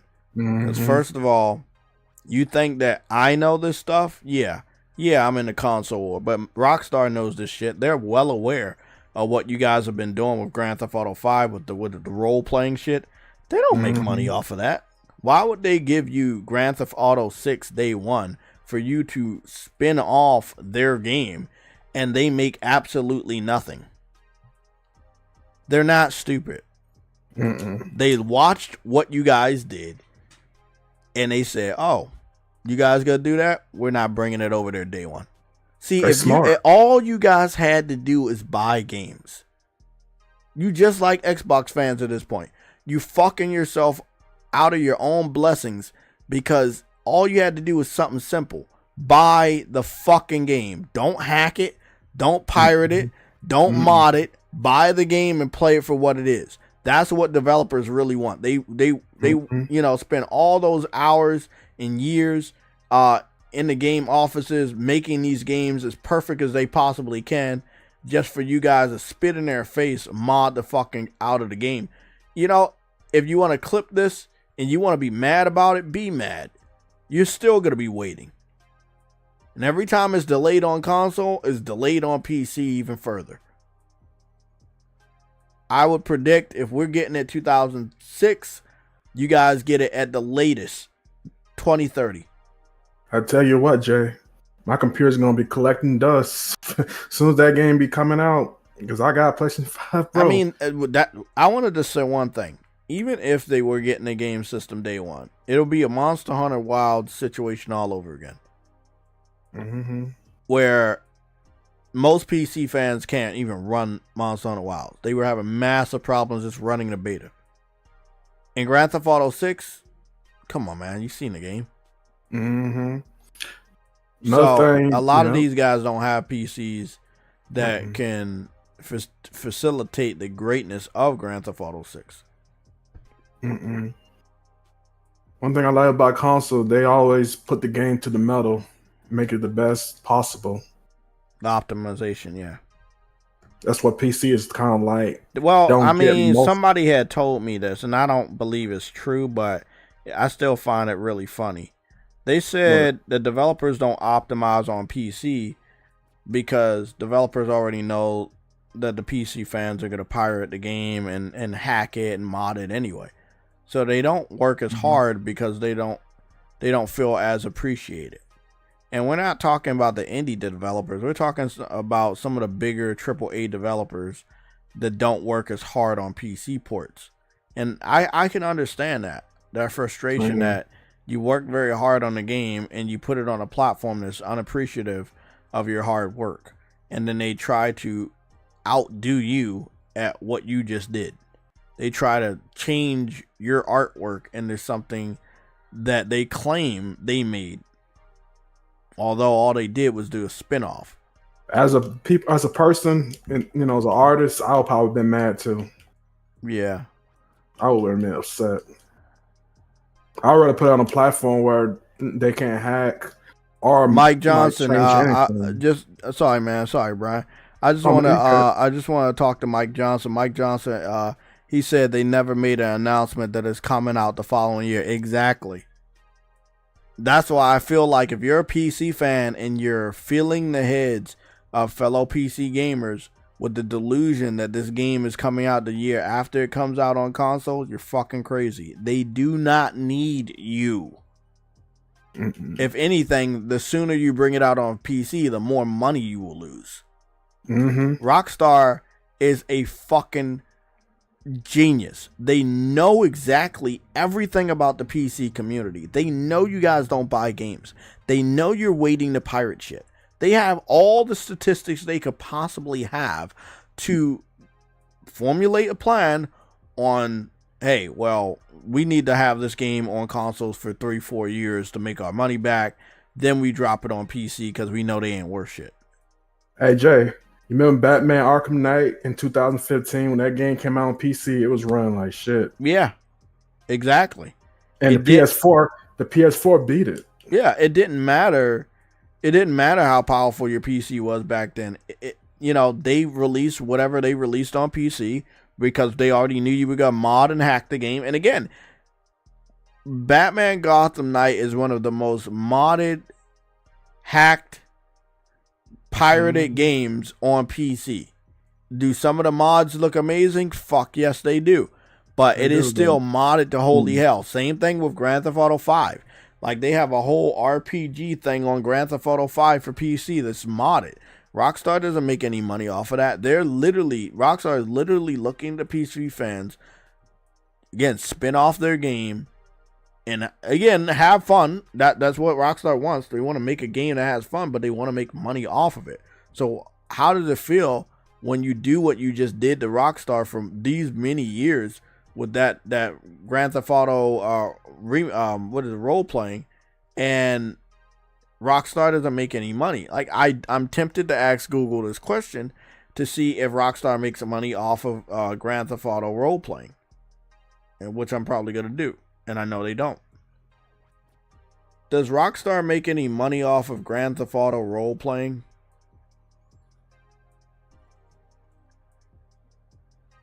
Mm-mm. Right. Yes. Sorry, guys. My bad. No problem, man. Parents just came. There are ways to leverage.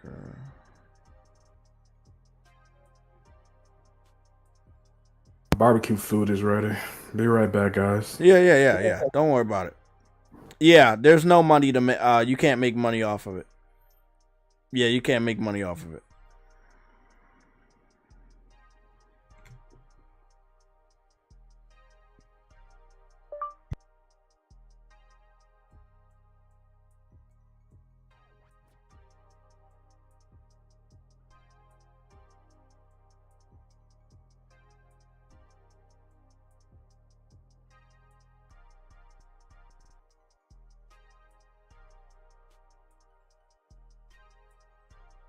So the only way they make money is after you buy Grand Theft Auto on PC.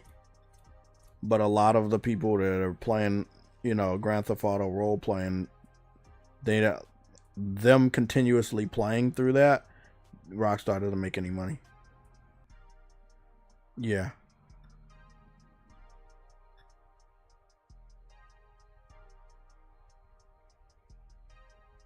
Yeah, like they said, it keeps interest, but nobody really buys anything.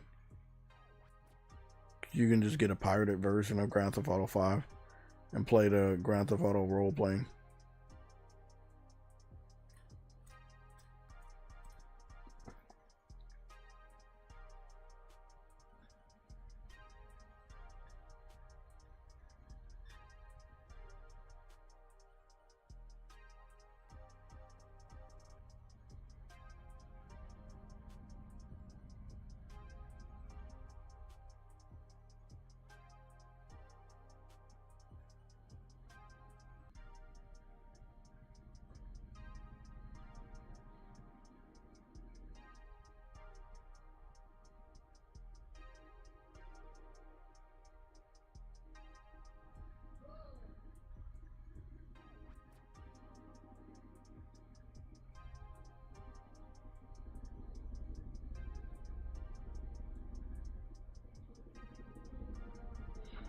Yeah. So like if you do content for Grand Theft Auto role playing, you can make money, like ad revenue and stuff like that for yourself, but Rockstar themselves, they do not like they don't directly profit from it. Yeah.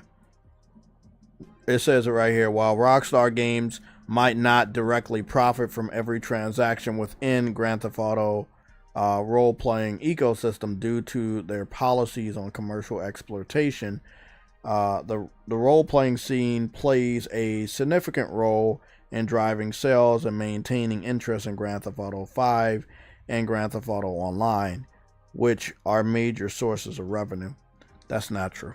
So the question I asked was, is Rockstar making any money off of role playing in or not? So what the AI answer for Google is telling me is that it gets people that are enamored with Grand Theft Auto role playing to buy the base game on PC. That's not true. People are buying Grand Theft because they're buying Grand Theft and they like Grand Theft. They know they can't access role playing for Grand Theft Auto 5 on console, but it still sells on console because people want to play Grand Theft Auto online the way it was meant to. When it comes to PC, if you want to, play Grand Theft Auto role playing on PC, you play it, but Rockstar doesn't make money off of those servers.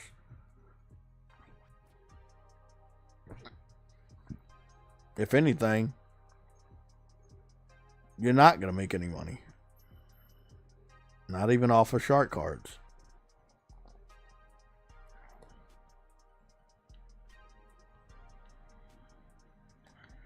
I'm trying to find, there was a video I watched. I don't even know the video clip I told you about. I don't know where it is.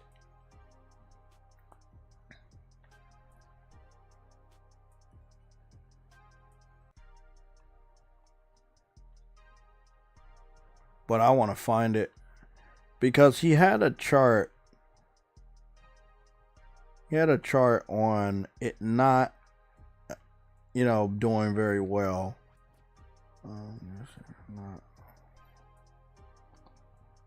Not on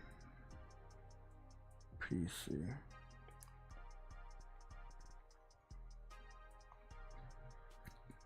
So the chart in question was basically there it is. There's a video. Rockstar won't sell a PC version of GTA 6 because PC gamers are cheap. When the long-awaited trailer for Grand Theft Auto 6 dropped, many PC gamers were ticked off that Rockstar had said that they're only launching on the PS5 and Xbox consoles, with many wondering how much Sony must be paying them to keep them away from the greatest gaming platform ever created, the computer. But it turns out it's actually because PC gamers won't pay them. A new study came out showing that PC gamers are incredibly cheap. A large majority think that game prices are way too high, and so 64% of PC games aren't purchased at full price. This is the statistics that I wanted to show you. So this is one of the major reasons why Grand Theft Auto is not going to PC day one. 36% of games are purchased at full price. Only 30%. 36%. Not 40, not 50, not 60. Only 36% of games on PC are purchased at full price. If Rockstar was to launch Grand Theft Auto 6 on PC day and date, it would get pirated in a mere hours, maybe even minutes. And they would lose tons of money. That's at 32%. But in Grand Theft Auto's case, I would think that over 60 to 70% of people on PC, because again, this is 2025, we're talking about 2026. I believe it would be 60 to 70% of people on PC pirating Grand Theft Auto 6. But if we're looking at these statistics, just general statistics, 36% of games on PC are purchased at full price, 32% are purchased at a discount or through bundles, and then 32% are obtained for free. So 32%, that's a really interesting number because it's almost the same across the board. And it's just really letting you know that These dudes do not actually support the gaming industry. You can buy a lot, you can sell a lot on PC and not make a lot. For these 3 reasons. At least 2 of the 3 reasons. So you can sell a lot of copies, but unless you're liked and respected and loved by the PC gaming community, they're not going to buy your game from a place where you, the developer, can make the most money. So let's say if you buy the game directly from Steam without any discounts, you're supporting the game developer more than if you wait for a sale, try to get a discount, buy it from another storefront that's cheaper. Like, and this is what PC fans do. I remember seeing that Monster Hunter was $58 on PC while console gamers was paying $70. It's things like that that really hurt the developers. Yeah, Monster Hunter sold a lot of copies on PC, but the majority of people on PC didn't pay full price for the game.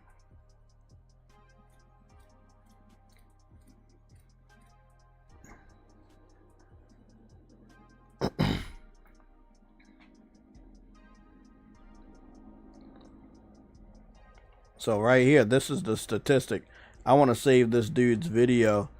Again, UFD Tech, big shout out to you for making this educational video, because if we're being real honest, the PC fans have not been honest with the console gamers.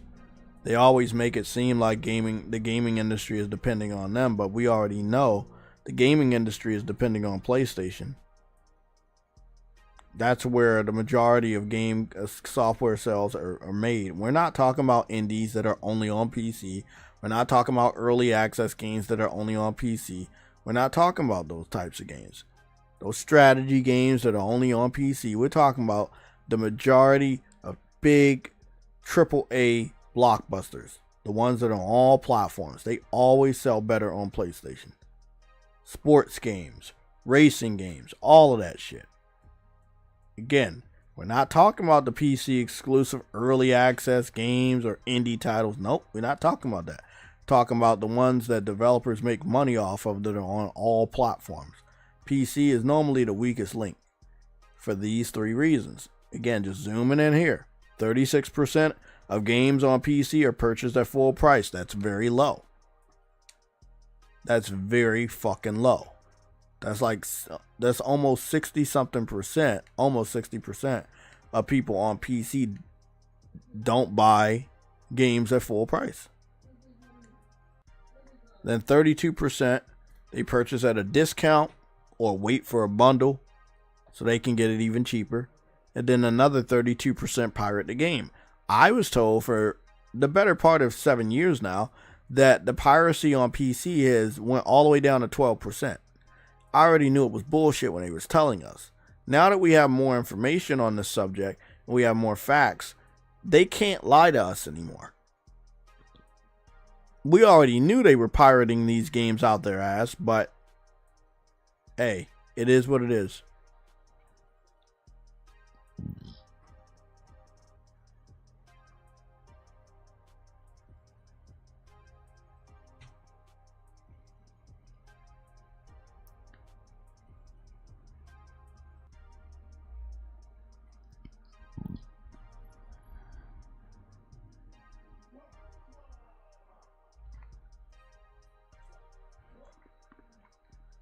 Yeah, I think that if you're a PC fan, you might want to get, very comfortable with waiting for Grand Theft Auto 6 or watching somebody else play Grand Theft Auto 6, because you're not getting it anytime soon.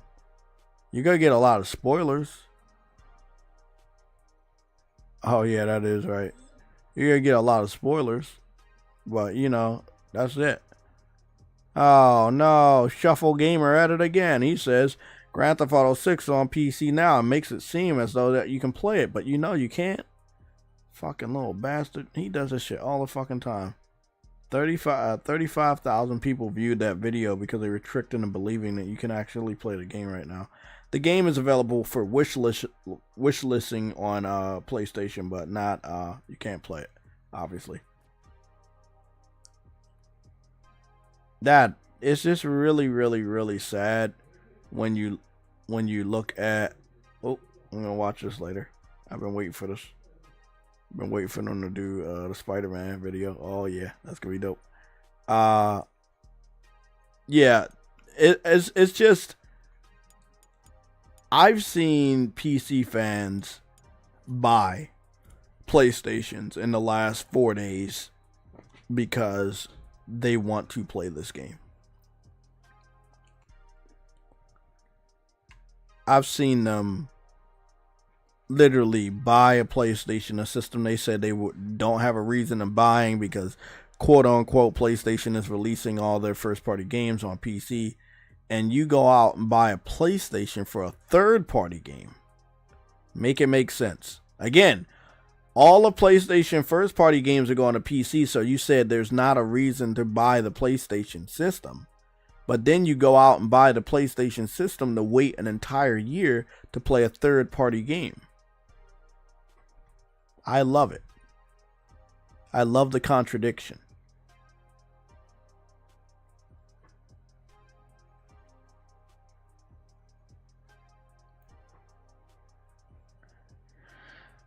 I can't imagine that because it's not realistic. But if that was ever the case, although I don't believe it ever will, if that was the case, it'd do major numbers. But that is not the case. Rockstar's and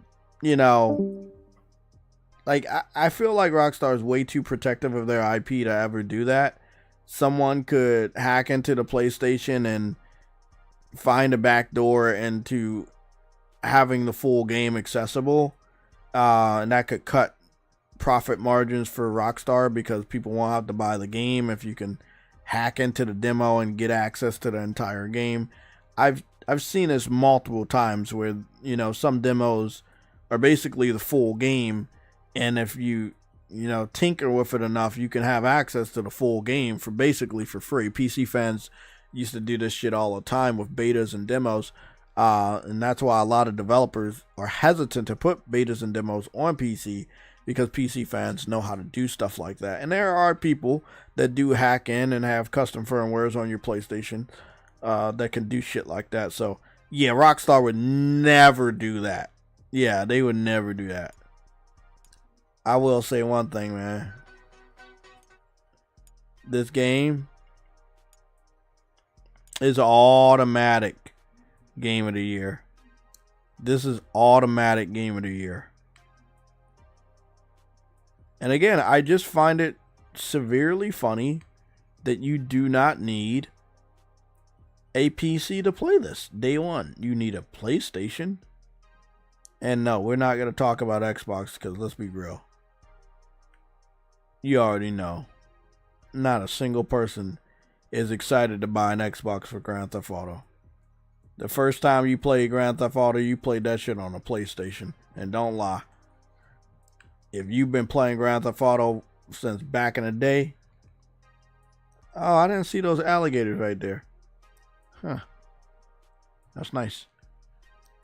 Oh shit, he's surrounded. Beautiful, man. Ray tracing too. Digital Foundry did a tech analysis and confirmed that they have some of the best ray tracing they've ever seen. And again, this is running on a base PS5, and it has that level of ray tracing. So they're assuming that it's going to be 30 frames, but I think that they're going to work really hard with PlayStation to make sure that they can maybe get it above 30 frames, especially on a Pro, or they may have different options.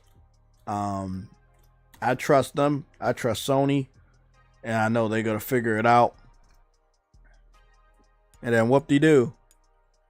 If you're on PlayStation, you also have access to Gears of War. You do not need an Xbox. Right now, get a PlayStation. You want to play Grand Theft Auto? Get a PlayStation. You want to play Grand Theft Auto and Gears of War and Uncharted and The Last of Us and God of War? Get a PlayStation. Want to play Helldivers as well? Get a PlayStation.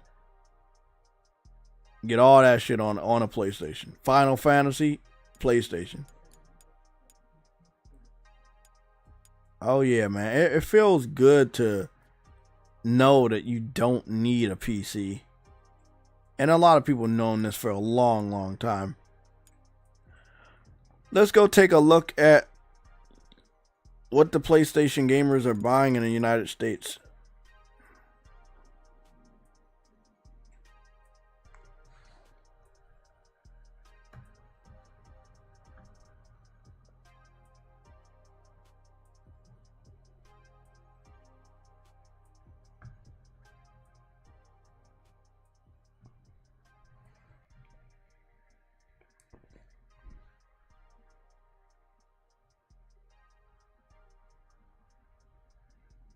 Yeah, I already know. I know about the music.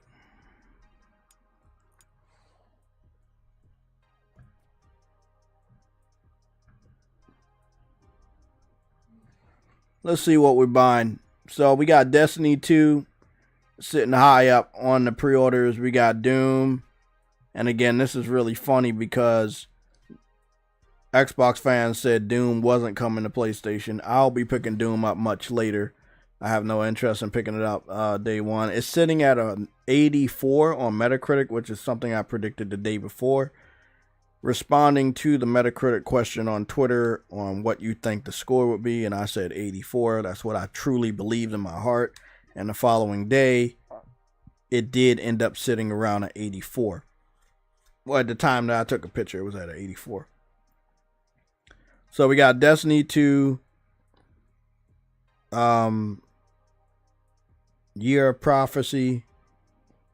Then you have two different Dooms, one for $100 and the other one for $70. Again, remember we talked about you have the power of your wallet. You know, if you keep doing shit like this, they're gonna keep upping the price. So yeah, two versions of different games. Well, yeah, two different games are $100, and they're sitting at number 1 and 2. Doom $70 is number 3. Then you have Ghost of Yotai, which I have not pre-ordered yet because it doesn't come out until October. That game is sitting at $80. Mafia, which is really, really weird. Mafia is a $50 game, and the deluxe edition is $60. That just proves to everybody that not everybody's going to follow what Nintendo and Microsoft are doing, and it's going to make Microsoft look even worse. So I find that really, really funny. I got to go check something out in a little bit. Madden's up there. Elden Ring, Night Rain is up there. Let's see what else we got. F125 is up there as well. This game has moved down a little bit because the big games are coming out, but this one's still up there. This is the Hypercharge unbox. Like I said, a lot of people have been waiting for this. I know I have. It comes out at the end of the month. I think I'm going to be picking it up day one. Not this version. I'm going to buy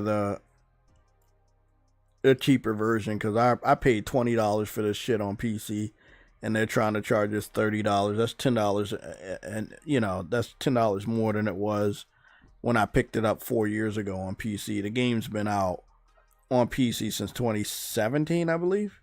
In early access. Yeah, they took a long time. It's only 5 developers working on this game. Again, we've talked about it a lot. It's using the Unreal Engine. If I'm not mistaken, on my potato of a laptop, it was running above 60 frames most of the time, anywhere between 70 and low 80s. So they may have a 120 mode on PlayStation. If they don't, that's them, but the game is, you know, the PlayStation is more than capable of running this game at a higher frame rate than 60. You can make your own action figure. It's like Toy Stories meets Small Soldiers. It meets Army Men. It's a lot of fun, but again, you can make your own action figure if you want, girl or boy, mix and match parts. As you can see right here, you have split screen, so that's pretty cool. There are obviously a throwback to the old school army men that are in there that you fight against. You get to fight in the house. You get to fight in the toy aisle of the supermarket. You get to fight in the kitchen and the garage. It's a dope ass game. Obviously, you get to fight outside as well. It's a lot of Easter eggs and throwbacks to, cartoons and toys that we used to love. None of it's copyrighted, of course, but I think they did a great job. When you see your little action figure, you see them in a plastic box and everything like that. It's just the good days of toys and games. So it's definitely a pickup. Still not a big fan of the developer making us wait till the very end. But yeah, I'll pick it up on the PlayStation discount. $26.99. That ain't shit. I might get this version though, because that's where all the fucking content is. Let's see. What else we got? Wu Chang is down there too. Killing Floor 3 is down there. And again, Killing Floor is launching at $40. It's PS5 Pro enhanced.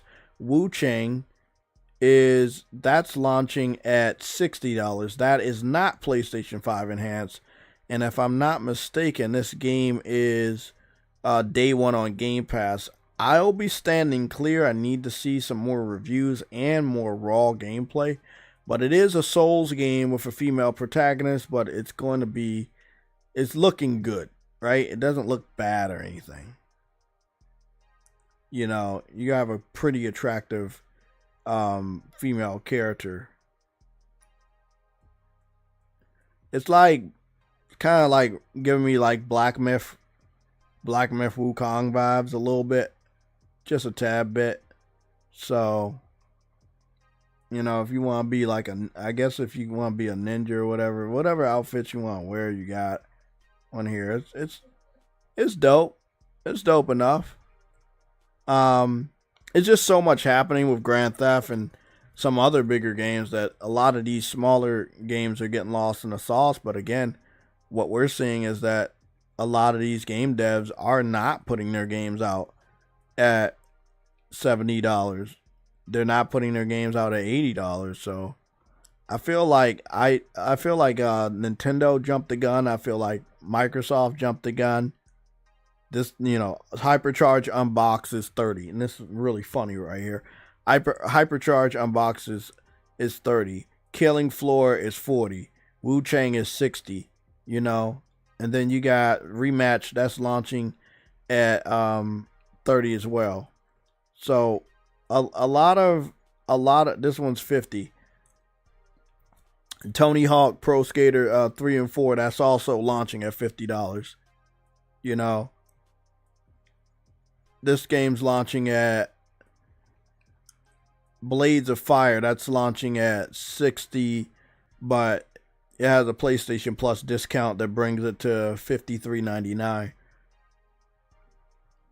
So, never mind.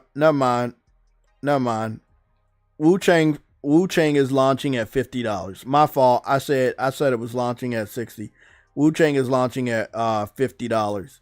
It was the digital deluxe I was looking at. That's my fault. So this game's launching at $50. So a lot of these games are not trying to break your pocket. And this is what I expected. Not every developer is dumb. And not every developer wants to go bankrupt. If every developer tries to charge you $80 for their product, they're going to crash the gaming industry by being so greedy. That's just exactly what's going to happen. This new Metroidvania type game that I was telling you about with the Pac-Man. This game is so fucking dope, by the way. I saw this in a TV show, and I didn't know they were gonna make a game, but I was like, if it was a game, I would get it.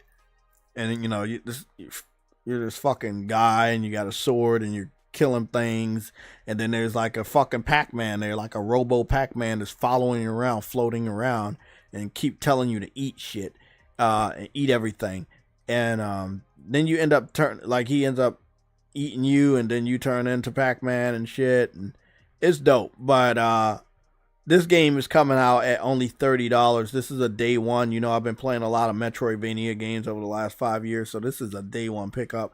I cannot fucking wait. But it's a lot of games I'm going to pick up this year, but I don't have to pay $70 for them. Because they're not charging $70. And they're not charging $80 either. No one's that fucking stupid to think that everybody in the industry going to boost their prices to $80. You're not going to sell shit.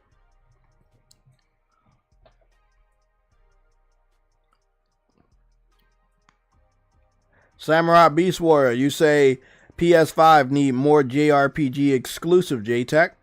Yeah, but that's not going to happen. That's because Sony doesn't care about exclusives anymore because they keep putting games on PC. And because of that, a lot of third-party developers don't really see the reason of giving PlayStation exclusives outside of the fact that we buy our games and on PC they pirate them. But it's kind of it's beginning to be a lost art form to get third-party exclusive JRPGs because a lot of these third-party developers, with the emergence of the Nintendo Switch 2, they're going to put it on Switch 2. Because they do buy JRPGs over there, so I don't think we're going to get as many unless they start making like next generation JRPGs that can't run on Switch. Then we'll get that game as an exclusive by default. But yeah, I mean, as much as I agree with you, I would love to have more exclusives. Sadly, this is just the way that developers are thinking now. Like, hey, why put it on one platform when, you know, again, with the Nintendo Switch 2 being a little bit more powerful, maybe we could put it on there and we can make some additional money. Not sure how they feel about Xbox, and most of the time Xbox always wants to put those JRPGs on Game Pass, and then they end up not making any money, obviously.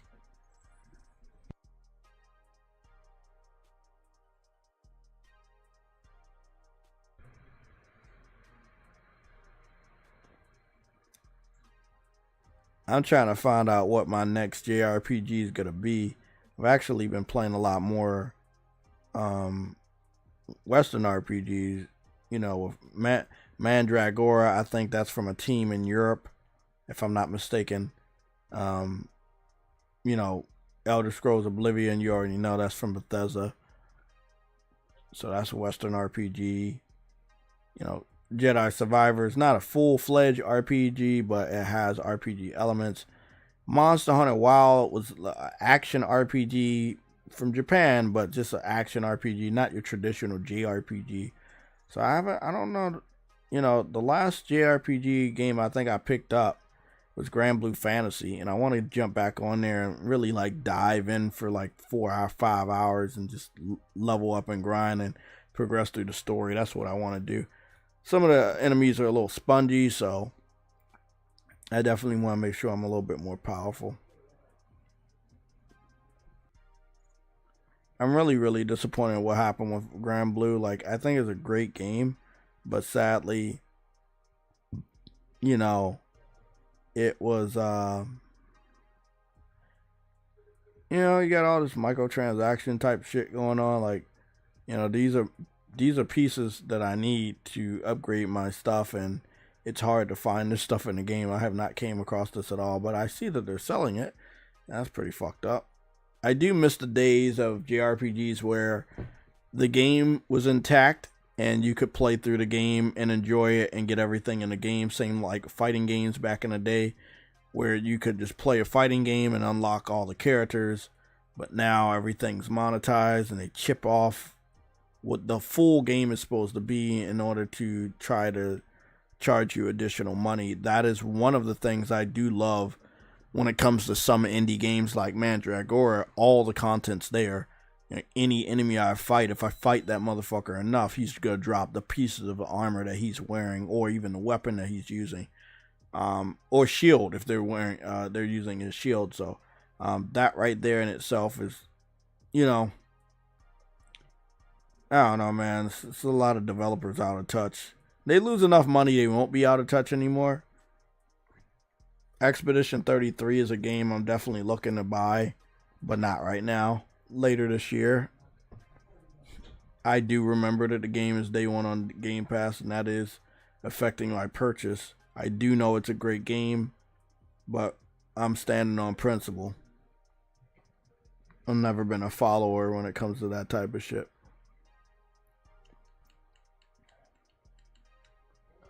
I'm still waiting for the only other JRPG I know I really wanted to pick up was Persona, which again, that was another day one on Game Pass. Standing on principle there. And they wanted to, if I'm not mistaken, they wanted to charge us $70. Is this game still $70?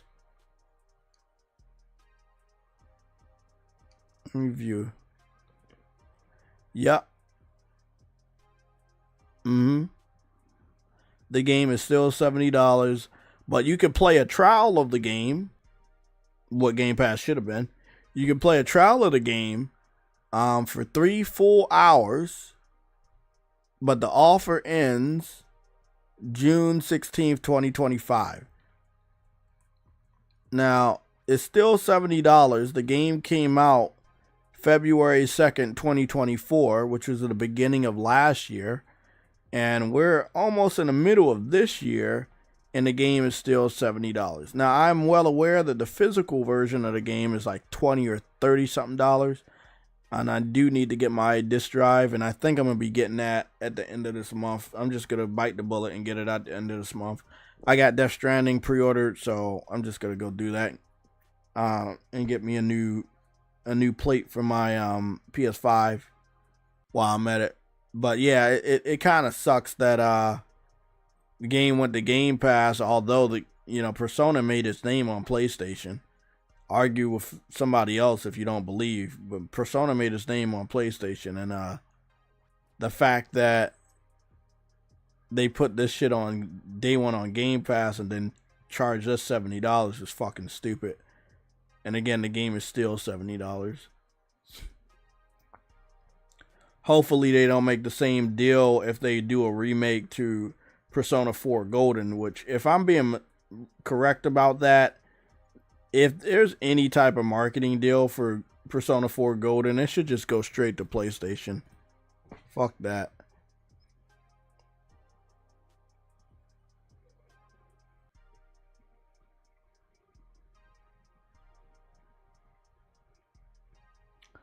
Yeah, digital future prices don't drop a lot, but I will say that if you going over, let me see, because I had a lot of games on my wish list.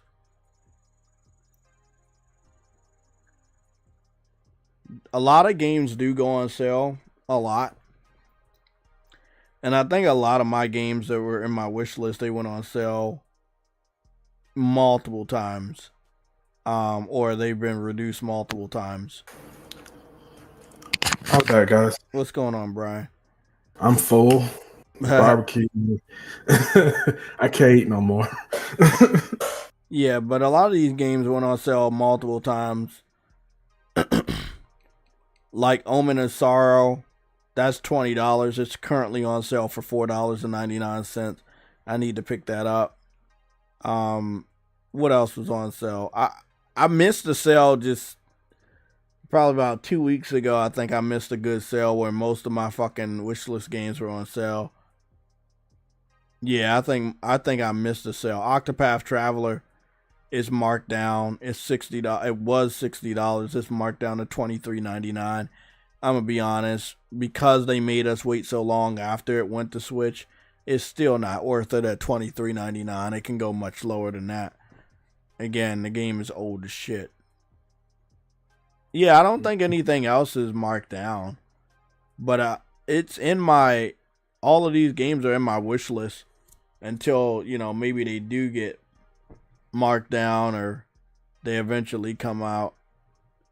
I know they're reminding me that I got a free upgrade for Days Gone Remastered for $10. And I just could care less. If they truly upgraded the game the way that I think they should have upgraded it with all these other good remasters and remakes that go on around, I would have definitely jumped at the chance and give them $10 and play, a somewhat of a new experience. But yeah, right now, nah, man, they can kick rocks. Oh, right here. This is Tides of Annihilation. We took a look at this when it was shown off. It's a Souls type game with a female protagonist. And it does look like you'll be summoning different types of people to help fight. You also using the sword. Graphics look good. Combat looks awesome. Bosses look nice. And it is going to be PS5 Pro enhanced. That's the one I want to get soon. So that's going to be fucking dope. Yo, no release date on this one though, but again, like I said, if you're a developer, try your best to bring out your game this year, and then if you're doing a game next year, you have to get it out at least 2 to 3 months before Grand Theft Auto 6 comes out in May, or you're just gonna be forgotten. I'm gonna be honest, and I don't think a lot of developers gonna want to hear this, but the hype for Grand Theft Auto in some capacities could be so powerful that by the time we hit January, people could be laser focused only on Grand Theft. And that if there's any other game that comes out, people will completely ignore it because they're so laser focused on waiting for Grand Theft. And not only that, Nintendo's going to be left in the dust. Yeah. Because they're not going to have access to Grand Theft Auto. Everybody's gonna be focused on want to buy the PS5 Pro and the base PS5, and all that's gonna be sold out by that time. Yeah, Nintendo's not looking good. They're gonna launch a system, and it's gonna do what it does for Nintendo. But when it comes to, again, like I've said, big boy games, we're gonna see that system is again more in comparison to a PS4 than a PS5. Remember the Wii, and then GTA 5 came out. Everybody forgot the Wii. Yeah, I remember. I remember that.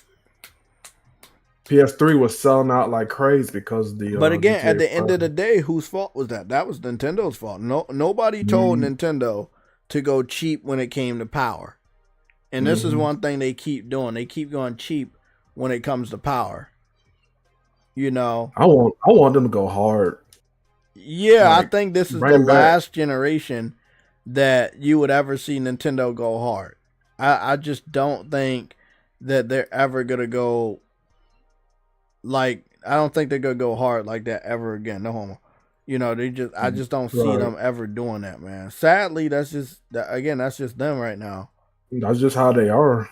They make some cheap stuff. Yeah, their games are good. Like Xenoblade, that's a fantastic game, but when it comes to power, they just cheap out on it. You're right. And then they be ripping people off. And they be ripping, people like those controllers be about $80 and stuff. It's just like that's overpriced. Well, the only time things may change is if they fail real hard. And me personally, I don't think they're going to fail that hard. That's just me. I just have a sneaking suspicion that they're not going to fail as hard as a lot of people think that they are. Right. And again, that's, it's the only thing that needs to happen so Nintendo can wake the fuck up. Right now, they're asleep. They think they can do this and do that, And then sue and keep suing people, suing like Power World. That stuff is catching up with them. Cause I see people in the comments saying, I'm not going to buy a Nintendo Switch. And some of them canceled their pre-order for the Switch 2 because of what they did. It's catching up a little bit. It's catching up to them. Like, if they keep doing all these bad practices. Yeah, but there's so many brain dead fanboys that they're going to be in line. But this is how it's going to go. There's going to be so many people There's gonna be so many people. I can't believe how good this game looks. But there's gonna be so many people that are going to just basically they're gonna brain. Let me get my words together. So we think that they're gonna fail, but the media is gonna cover a lot of people standing in line, a lot of content creators being very happy that they picked up the Switch. It's not a good representation that people like it, but at the end of the day, that's what the media is gonna cover. They're like, hey, look, it's a successful launch. Look at how many people are playing it. Look at how many people are liking it. Look at how great it is. Mm-hmm. I think Nintendo's more like the Apple of gaming. Yeah, I guess to a degree. Because their fanboys are always going to keep buying everything, support everything they do, and they always like back them up when they do bullshit, when they like sue companies for this and that, etc. Oh yeah, but I mean, at the end of the day, the only people that can stop Nintendo is either Nintendo or their fans. And if their fans are always, gonna support them, then they're never gonna stop. You know, I mean, hey, that's the sad thing, man. That's just how it is right now. One thing I love about Sony, they give you the best quality when it comes to like Revolution. Yeah, I mean that's Sony. They've always been that way. Nintendo, they were at a point they were that way during the N64 and during the GameCube, but after they got beat during both of those generations by PlayStation 1 and PlayStation 2, they just didn't want to compete head-to-head with Sony anymore, and that's when they made the Wii and created the Blue Ocean strategy, where they're still here, they're just not competing, although their fans give them W's all the time because they sell a lot of copies of a game, or they sell a lot of consoles, or handhelds, whatever you want to call it. But at the end of the day, Nintendo fans are the only people that can actually stand up to Nintendo and stop them. If you're not a Nintendo fan, nothing's gonna change. We can look at it from the outside and nothing's gonna change. Also, third-party developers continuously skipping the platform is going to be very helpful to waking at least the crazy fanboys into believing that they got something going on. Like a lot of the fanboys think that Nintendo made some sort of significant strides because they know that the news and information is being hidden from us. Right. They know that the information is being hidden from us. Where are we at? Hold on a second. I'm adding something to my backlog. Let's talk about this real quick. I think it's very important for us to cover this in great detail. And Nintendo Switch 2 reveal. So as soon as that Grand Theft 6 hit, Nintendo's gonna be forgotten, man. All them Nintendo fans be like sweating, like, "Oh my god, I gotta get this PlayStation 5." I mean, it's forgotten right now. It is. And I guess what? I think the pre-orders are open for physical Nintendo Switch 2 games, but I'm not seeing anything on Amazon bestsellers unless the pre-orders didn't open. But I thought the pre-orders did open. But I'm very confused about that because I don't know if the pre-orders are open or not.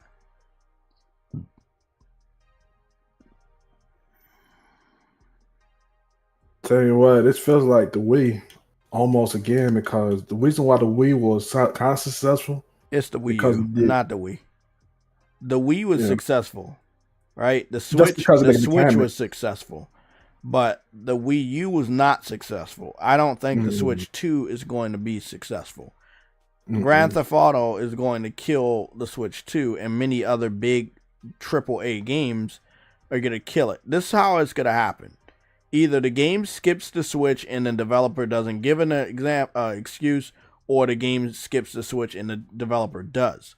Also, if the developer does put the game on the Switch and Digital Foundry or other people do comparisons, they will find out that the game system isn't as powerful as modern day next generation games. Mm-hmm. So one thing I'm looking at too, the PS5 is the best bang for your buck. You get good power, and plus you got like good exclusives. And and then you got PS5 Pro. That's almost costs the same thing as the Switch 2. If the Switch 2, if it got like the tariffs keep going at it, if it costs $800, I'd rather get the PS5 Pro. Yeah. I just don't see myself paying $800 for a portable device that's weaker. Well, right now it's not $800.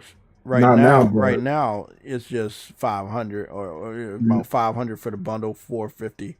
If they once they do, we'll cover it. I don't like to do the what ifs because you get in trouble too much for that. But when they finally give out the information, if the price ever does go up, we will definitely cover it here on the PlayStation Legion of Gamers. But as of right now, the system is $450 without the game, and with the game it's $500. I still believe it's not worth $450 because that's the price of a PS5 digital, and it's much more powerful.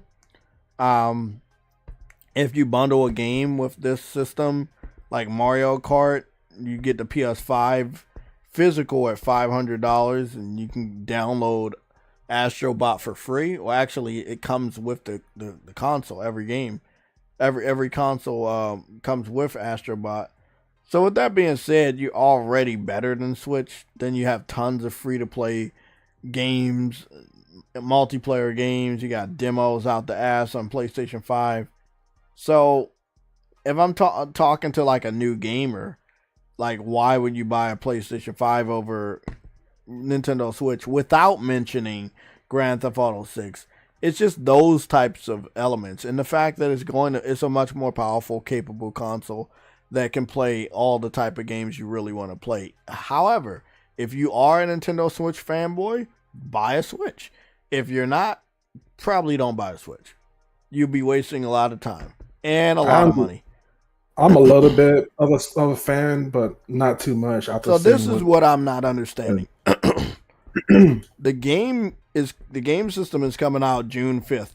We're less than a month away, and I have not seen any previews. I mean, I have seen previews, but I don't know how to explain this. It feels like there's not as much coverage as you would expect from a brand new console. I noticed that. Again, yes, Grand Theft Auto 6 showed off a trailer last week and completely took over the entire gaming industry.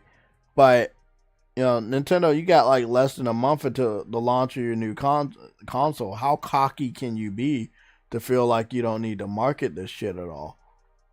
I already know they're not going to have enough consoles to sell, but at the end of this year, it's not even going to matter because everybody's going to be ready for Grand Theft Auto 6. They're not going to care what they do with a Switch. Nintendo, I feel, again, man, if I was in charge, I would have went all in on power. I would have got rid of the gimmick of the handheld. It would have just been went back to being a console on a TV, because I feel like it's a waste of money to make it a handheld when you do want to compete. Like, don't let anybody ever tell you Nintendo does not want to compete. Nintendo has always wanted to compete. They just get their ass whooped by PlayStation at every turn. It's gonna be funny, man. It's gonna be funny to see how this shit turns out. But yeah, I'm looking at this, and again, this June 5th, it's less than a month away, and nobody's talking about it. I'm not even seeing it on the Amazon bestsellers for pre-orders. I don't know what that's all about. I thought the pre-orders already opened in the United States. I don't know what's going on. Yeah, it releases in June 5th.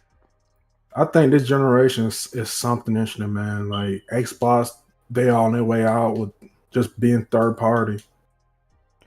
Warlock said the preview event happened 2 weeks. Well, you're right. That's what I'm saying. You're right about that, but it feels like either the preview event sucked ass or they just didn't have enough games to show off. We're still waiting for the big boy games, Call of Duty, Madden, basketball, wrestling. We want to see what this game system is really made of when it comes to like gamers that may want to choose this system for their primary gaming needs. And again, like I said, if you really love Nintendo games, Nintendo exclusives, this is the system for you. If you want to venture out into third-party games and you want to use this as your major platform, you may be in trouble because not every major AAA game is going to hit this platform because of how weak it is. Mm-hmm. Which we still don't know because Nintendo is, I'm going as far as to saying, withholding information about the real specs of the Nintendo Switch 2, which will be revealed once Digital Foundry gets their Switch and gives that information out, or whoever gets that information out first. But I do believe there's a lot of secrecy around the true specs of the Switch because it would look really weak in comparison to the other. Not only that, the PS4 Pro is more powerful than the Switch 2. Obviously, but that's obvious. Both PS5s are more powerful than the Switch 2, but I personally want to know how weak the system is. I'm not going to compare this to the PS5 because I know it's not on that level. It's more akin to the PS4, but I want to know what those specs are. What's the GPU really like?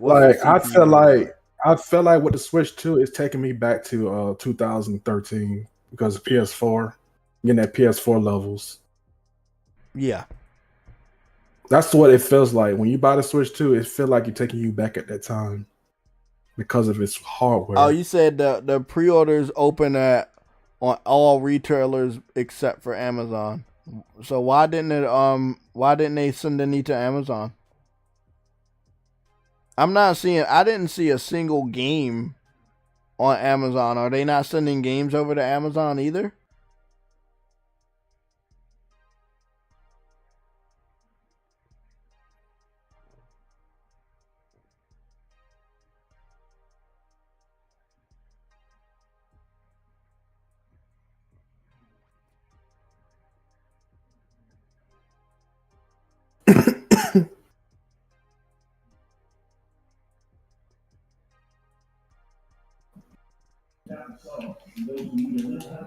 Exactly. Yeah, they're only selling this to Nintendo fans. They're not selling this to people that like may have used the Switch as a secondary console.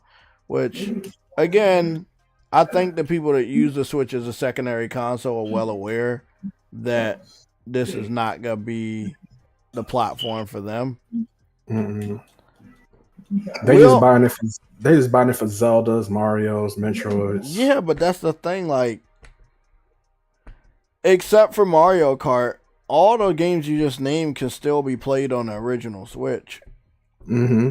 So you're not getting that big of a boost in visuals and performance to make, in my personal opinion, to make a brand new $450 purchase.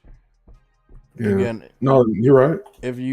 If you are maybe one of the people that want to play Grand Theft Auto next year, and you pick this up instead of a PlayStation 5, I'm not going to have any sympathy for when you're running around the internet crying that the PS5s are sold out when Grand Theft Auto 6 is about to drop, because you knew full well what system was not going to be able to play that fucking game.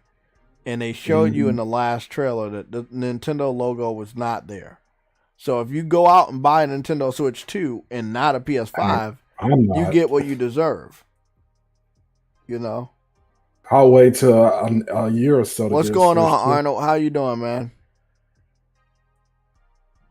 I saw that miles away coming before the whole thing showed. Because GTA, man, it's a big game. Okay, so Warlock says that Nintendo didn't give any Nintendo Switch 2 stock to Amazon in order to sell to their dedicated loyal customers on their power users or whatever you're saying. That seems good. If you're a veteran of Nintendo and you buy from Nintendo all the time, I think you should have first dibs. But when it comes to the market and like marketing this game system and the fact that you go on Amazon, you can't fucking pre-order it or you can't even buy it, it's not the best taste. A lot of people that had the original Switch were more on a casual level, so the fact that they're not going to have an opportunity to even get the system at launch is going to be pretty fucked up. Oh, you got another thing too, Jay. On the Switch too, it's going to be more harder for them to sell it because back then when the first Switch came out, they didn't have handhelds. They didn't have like the gaming handhelds, like the PC handhelds. They didn't have all that. But now they got competition with those too. Not just laptops, but the PC handhelds. So they're gonna have a hard time, man. Yeah, Warlock, I know. I'm well aware that there's a lot of casual kids that they had a Switch, and even a lot of hardcore gamers that casually played the Switch, and they do want to give money to Nintendo, but they can't. That's pretty fucked up. Knowing me, I spent a lot of money with PlayStation, and I've played a lot of games, I platinum a lot of games, but I was not picked first, and I almost didn't get a PS5 at launch because it was kept selling out everywhere.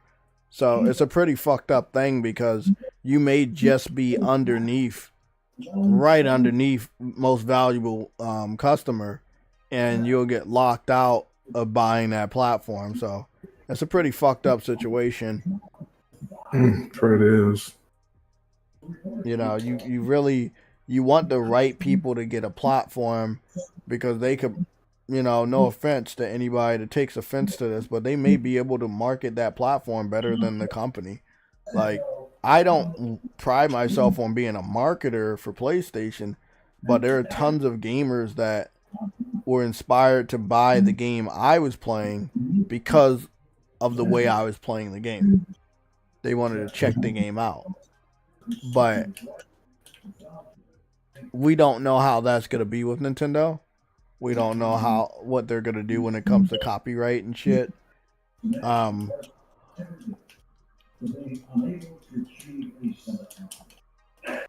a lot of unknowns. But what we do know is the game is less than a month away, and after the Grand Theft Auto 6 trailer, maybe this week is the week that we start to see more information about Nintendo. There were a lot of other developers that snuck some updates in on their games last week, such as Death Stranding 2 going gold, and also having a preview event. So, and PAX was this weekend. Not that much information came from PAX, but I'm going to go over to PlayStation's channel and see if they have that Virtual Fighter gameplay, but I don't think they do. I would love it if they did, but I don't think they do. Is Henry still here? Yeah, Evo. Henry, I don't believe Henry's still here. I think he dipped out. He may still be in the chat, but I have not seen the chat. Let me go see if he's still there. No, he's gone. He's out of the chat.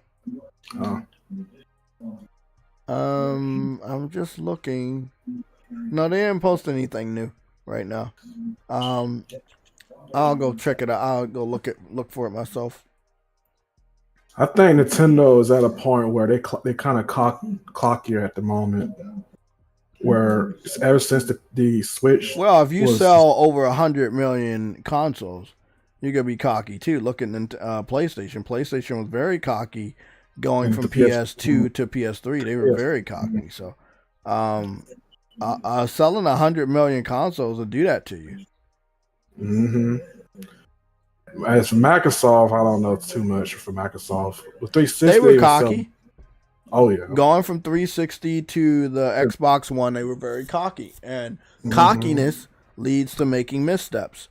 So whether people acknowledge that Nintendo is tripping, we all know they are. They are. We it still would have to be. Do they sell out of their entire inventory of Switch consoles, in a matter of days? They probably definitely are. Because they have a shitload of fucking loyal fans. The only thing was different from the Switch, from Twitch 2 is a little bit of more power and it's more bigger. I really want to play this game. But I don't think I'm gonna fit the Switch 2 in my pocket. That thing is big. I'm already having a hard time putting the Switch 1 in my pocket. Yeah.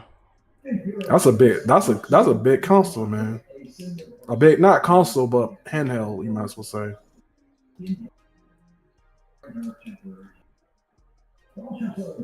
Why does every game look better than what Bethesda can fucking do? And why does every game look better than what fucking Dark Souls can really do? So this is a game called Soulframe from the makers of Warframe.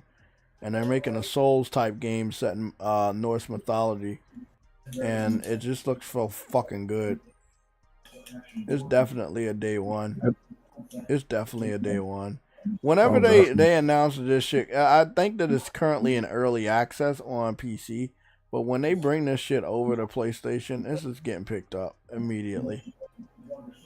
Like I said, I don't do a lot of Souls games each year, but this would be one of those Souls games I'm gonna have to pick up.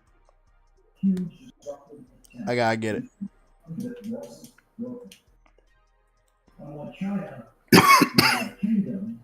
This shit looks fun.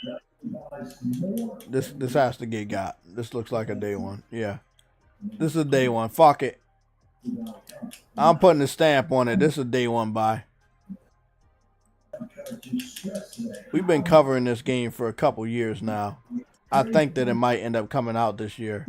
It's currently, like I said, it's currently on PC Early Access or something like that. Oh, it's pre-alpha. Never mind, it's on pre-alpha. Reserve your envoy name. Damn, man. I really want to pick this. I really want to buy this game. Now, I do know the developer is PC-centric, so I have no idea when this game really is going to come out, but I do want to pick this game up. Man, that sucks. That really sucks. I really want to pick that game up. Who knows when that shit coming out now? Damn.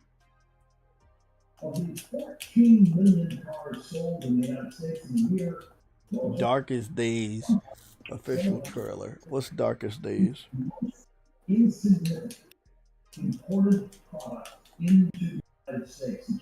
Oh, I know what's going on. You say customers don't even want a weak handheld from Sony, etc.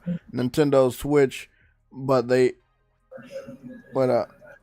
don't want to pay the price of a high-tech handheld device. I really want to play at work and on my lunch times. Yeah, I mean, exactly. This game look really low quality. It's just like a cell phone game or something, because the quality looks really low. I feel like right now my main focus console I'm gonna get right now is the PS5 Pro. Was the Switch too, but no. Was, but after knowing Grand Theft Auto 6 coming out, yeah. I saw especially the trailer like boosted my mood to even buy the PS5 Pro even more. And plus, I need a new upgrade from the PS5 base one because I want to see have the best graphics on my TV. The PS5 Pro is like the winner in that book.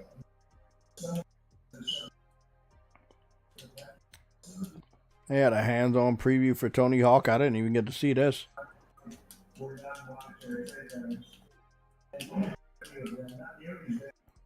But it looks pretty much like Tony Hawk, so I guess I'm not really missing anything.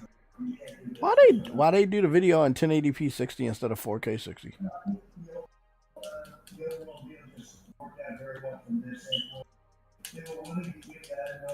Like again, you putting this game on next generation consoles. So why the fuck would you put it why would you make the video at 1080p 60 instead of 4K 60? You can't actually enjoy the real new resolution. I'm good. I really don't understand IGN sometimes when they do that. I don't understand that.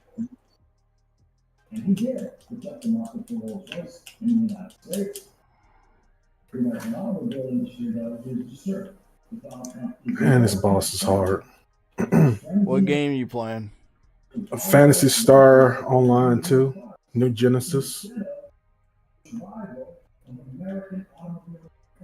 Oh, okay. I know what it is now.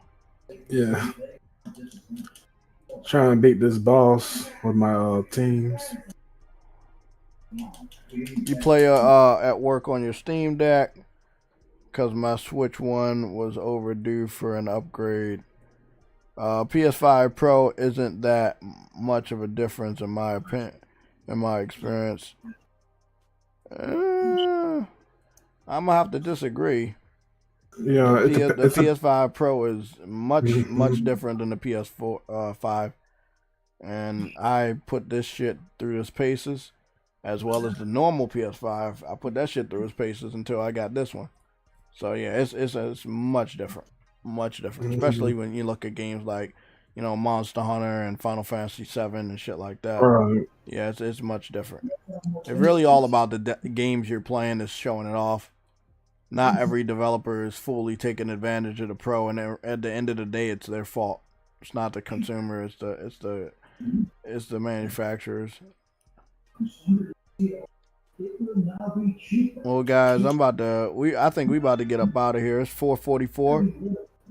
We gotta get up out of here in about 15 minutes. In the meantime, I'm gonna play this one game for a little bit, because I have not played this game. But I was thinking about this game the other day, and it never got proper upgrades, but I really wish it would continue to get upgrades. But for some reason, they're not letting it get upgrades. It's Cyberpunk. I don't know. I never understood it. The PS5 Pro is more than capable of doing some of the upgrades. Some, not all, of the upgrades that they put out for PC, but after the patch in the beginning of 2024, and then the last patch that we got, whatever the fuck it did, customize your Cyberpunk now with free player that adds a host of features and bring more customization. Yeah, they could have did much better. My thing, all I'll say about PC centric devs is that you can't be upset if you don't make money on console when you continue to cater to PC. So me personally, I won't be picking up Witcher 3 day one, because I was very disappointed. Sorry, I was disappointed with Witcher 3 day one on PS4. I won't be picking up the new Witcher 4. I'm a fan of fucking Cyberpunk. I love the anime, which brought me back to giving the game another chance. And then when I got on the game, I couldn't stop. You know, but I love Cyberpunk. I don't know, man. I feel like between the two platforms, you could have took advantage of PS5. Like severely, you could have severely took advantage of PS5, and I don't get it. I'm not gonna lie though, even though I don't got the Pro yet. The PS5 for me, the base one is doing so good still. Oh yeah, still looks badass to me. The reason why I'm getting the upgrade because I feel like I'm missing out on some visuals, but still, the base, man, shows real good. I'm still getting the bank out of my butt $500 on this console. I play it more than I do my PC. One officer down, so I guess you're all screwed, cause the NCPD will not let that go. Got another blackout in Santo Domingo. Net runners are at it again, poking holes in the pop.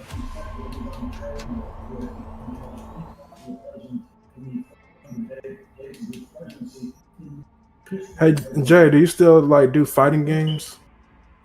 I haven't played fighting games in months, but I do Like- have fighting games, but I just have not. Those have not been the games I played lately. Well, I just I got do- the new Tekken.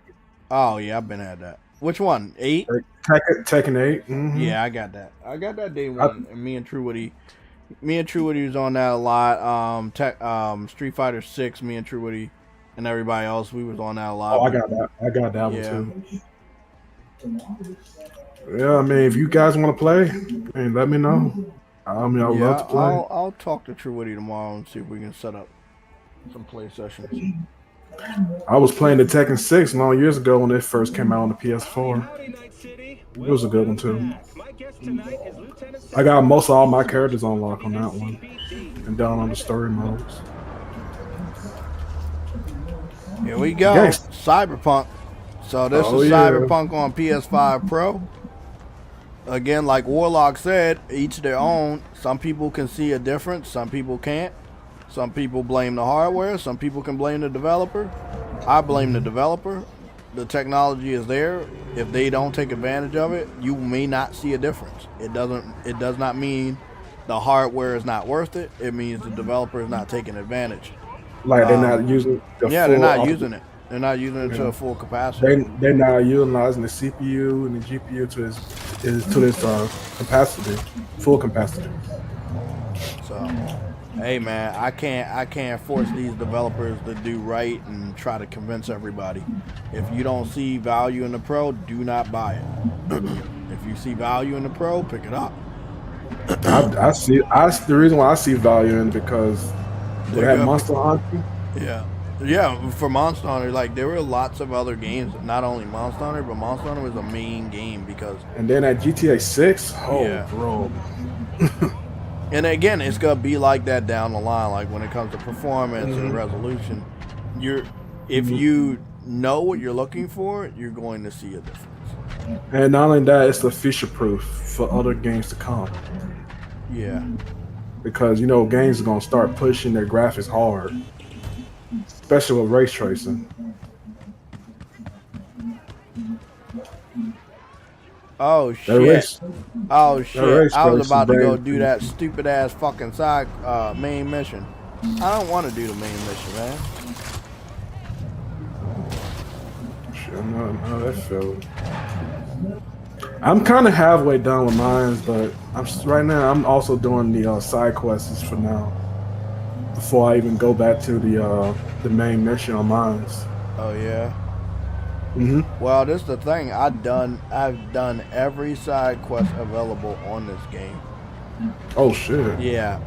Before, even the hacking one, the ones that you hack the computers. Yeah.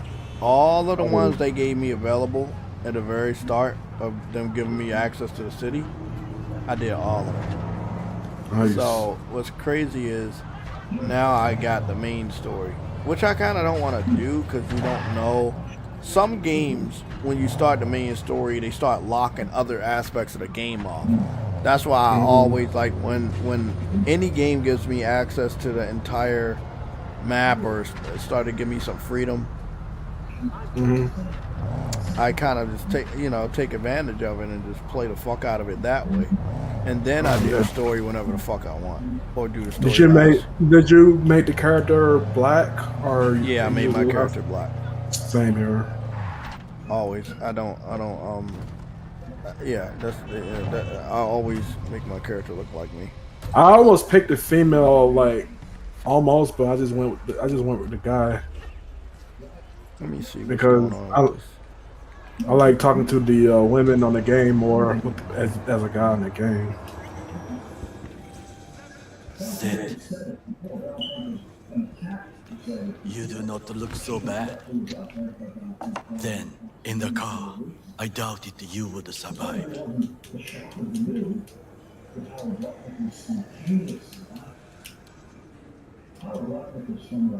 Tell you what, that anime was heartbreaking. Yeah, it of was. I Cyberpunk. needed you to leave. I watched That it hasn't changed. and man, tear me up inside. This about the biochip? That why I'm here? I hear it's damaged beyond repair. Any attempt to extract it will be disastrous. And I watched it on the surround sound, man. That Nick likes to sounded, talk, I bro. guess. The anime sounded good Not on that many surround could do sound. what he did. You should be thankful. I'm not sure if you do surround sound, actually Jay. want from Do you have a surround sound system? No, To I begin, don't. you must tell me. I have like the speakers, like the clip channel speakers. I have like a big 65-inch TV in the basement with 2 subwoofers. Maybe sounding good.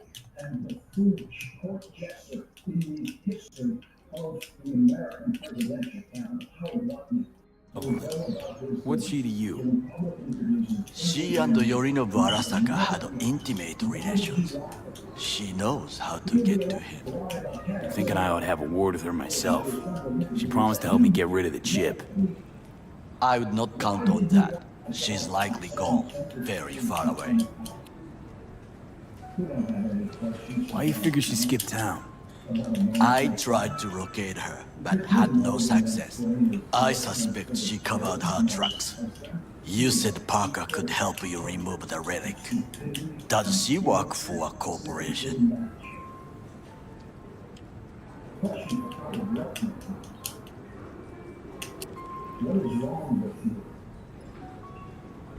V? So, Warlock, man, I'm sorry about your experience. Maybe you probably shouldn't have gotten a Pro. But I have a OLED. And one thing I knew is that my TV was already old. So, when I got the Pro, I was already programmed to like, hey, I'm about to go get a new TV. So, I got a, what was it, LG OLED 2024 model. And it's 48 inches. And the colors and everything pop. When it's 60 frames or even higher, that shit pops. Especially on my PS5, especially if I don't have it passing through the Elgato, I see a significant difference in the type of games I'm playing now on the Pro than the games I was playing on the PS5 on the old Sony TV that I had. So, you know, that's just me, man. I think a lot of other people can testify that the Pro is way better than the what's the name, and it's really also going to depend on your TV. You want to make sure you got a good TV. You want to make sure you have your TV set up. Like, yeah, I got the OLED, but I think I spent about roughly a week or two looking at different YouTubers, doing research on how to properly get the best out of this TV when it came to lighting, all of that type of stuff. And I got a really damn good picture. Like, I can honestly tell that this game looks way better than I remember it looking when I was playing it on PS5 on a Sony TV. The colors pop. You guys can't see it, but I can see it. There's no time to waste, V. I want to ask everybody, what's your type of favorite games? Like, you like horror, So, yeah. adventure games, RPGs? What's the most your favorite in the genre? And a large chunk of classified info. An enigma to be sure. But she showed that slyness you get in corpo agents. You know the kind. What about yours, Jay? Possess this slyness you speak of. You got tossed out, lumped with the outcasts, easily. Or have you forgotten? Y'all still hear me? Sorry I couldn't be of any help. Don't have any time to lose, so... V, wait. I need you. Yorinobu Arasaka must answer for this crime of patricide. Looking for justice. In Night City. I seek revenge. Much more feasible here. I have allies prepared to bring Yorinobu to his knees. The only thing I need is proof. And you think they'll trust the word of a merc? I have nothing better now. Also, I know no one here. And I am a fugitive. I am hunted. So what? We stroll into Arasaka HQ and announce that Yorinobu's a kin killer? That he murdered Saburo? We'll get the hearing before reasonable people in a neutral location. Certain procedures will be used to establish the truth. A lie detector? Forget it. In that case, another option. You are dying. You do not know how to save yourself. A chip, the relic, is a culprit. Technology made by Arasaka. Technology they alone know. This corporation can save you as easily as it can make you disappear. It is merely about getting the right people on your side. Politics. You mean people like Anders Hellman? You know this name? How? Prep for the heist, thoroughly. Relic is Hellman's design, his creation. Untrue. He's a pawn. I was thinking of one much more powerful. Besides, Anders Hellman escaped to Arasaka. Betrayed it.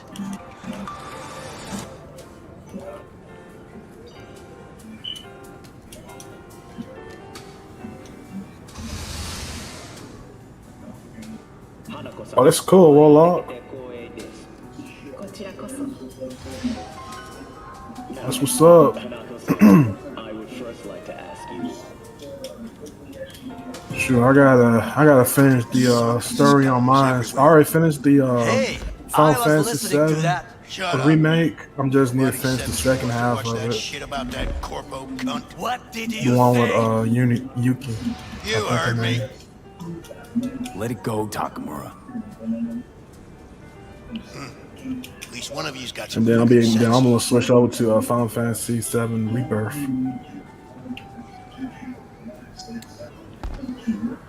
Yeah, this game is fucking crazy. this game looks fucking on this TV, and I don't even have the HDR ready, but I'm just Yeah, hey, there's Jay. so much more detail here, huh? Yeah, Jay, you heard what I was asking. What's your favorite type of game? Horror games? Is it top or RPGs. me too, dude. I'm a sucker for those RPG games, man. Yeah.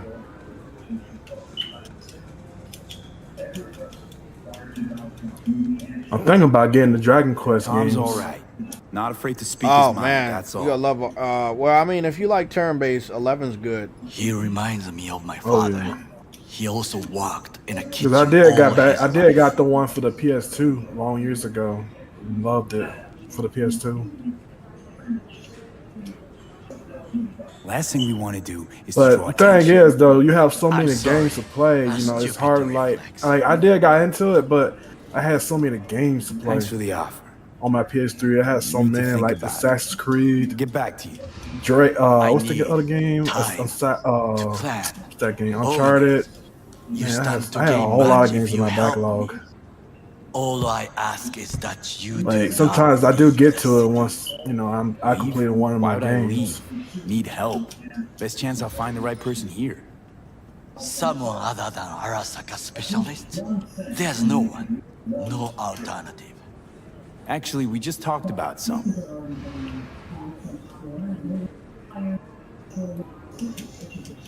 With a bit of luck, I'll track down Evelyn. If she could not help you before, she will not manage to now. Honor among thieves. Ever heard of it? Yes, I thought it ironic. Thieves have that. There's just honor, I believe. Yorinobu Arasaka would agree. I'm sure. The Parker woman will not help you. Why are you? I would think about a plan B.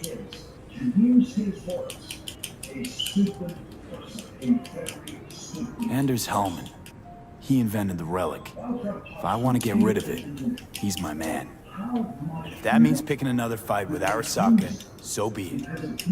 Hellman defected from the company. I myself spent many days looking for him. What's the expression? Dropped off the face of the earth. Why are you looking for Hellman? He was the one to alert Saburo-san to Yorinobu's schemes. He knew both of them well and could be an important witness. Corporal rats will squeal when hanging by their tails. For several days, I collected the information. All leads point to one place, the club called the Afterlife. I was quickly dismissed by the queen of fixers there, Rogue.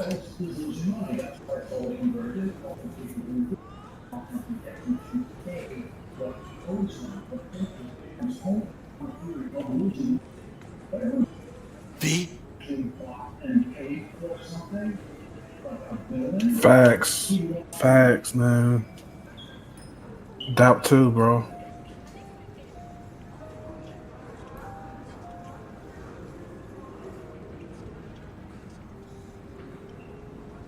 She take you for a suit? No, she saw me as Saburo-sama's killer. Rogue's well informed. Gets wind of most things that happen in the city. Might be worth asking her about Thinking Hellman. about picking up a 4 I wish you terabyte. luck. The woman is choosy. Cause the more the game's big, right? Expensive They're becoming and bigger. rude. That's what I'm thinking about, getting like a 4 terabyte so I can download like bigger games. I cannot stay here any longer. Do what you want. I know Look for GTA Parker, 6 is Hellman, gonna be whoever. big, man. I must see some friends, call in some favors. Probably gonna be up to 200 When my people in gigabytes. Arasaka are ready to listen, 200 I will something call you. gigabytes. Till then, I guess. If by some miracle you find Hellman, please notify me. He and I have unfinished business.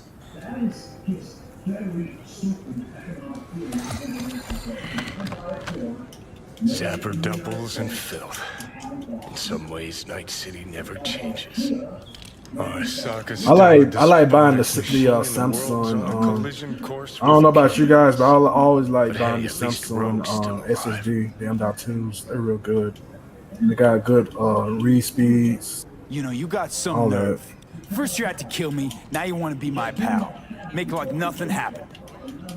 You know you don't gotta I put the speak 2 out loud terabyte and talk to Samsung 990.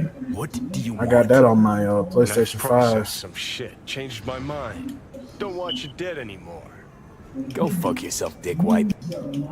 Hey, wasn't easy for me either. Oh man, that's good, You bro. woke up in a landfill. I woke up in your That's a head, good deal right there. wrestling with your thoughts, memories. Because I know for a fact the SSD is gonna be real expensive later I've on taken a because of the step tariffs. back, looked at things. Because I remember when they first saw the Think we might 4 be able to terabyte, it help was up to each other. $300 some, We man. could That start shit with Rogue. crazy. Her and I go back to the Stone Age.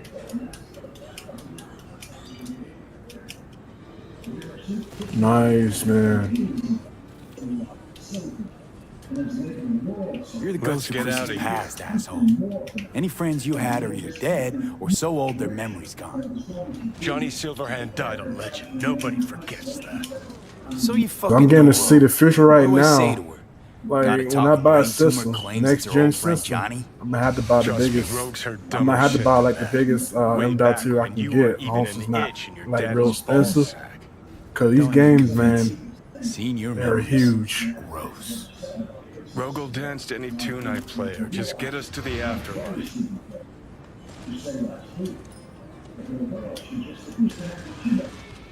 Oh yeah, 8 terabyte, man, that will last you for a long time, bro. So, you ready? You can have a lot of good games to put on that bad boy. They'll last you for like years.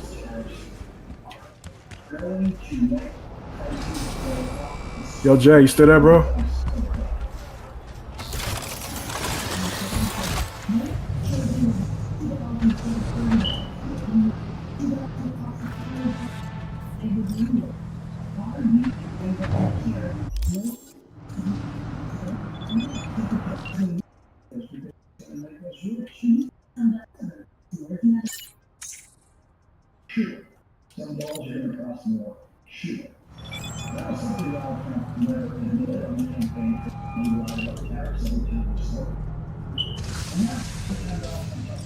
Tell me about Santo Domingo. A lot of people tried to get a foothold here. Corpos, gangs. None of them made it. But real people live live here in Arroyo and Rancho Coronado. Can't pull the wool over their eyes. We're the blood and guts of this city. Why El Capitan?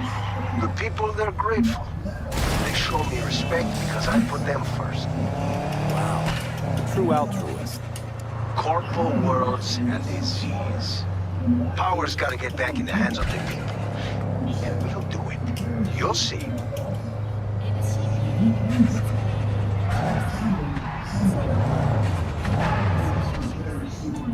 How's biz? I don't care for the word biz. I call it work. Hard work. Honest work. I can't complain.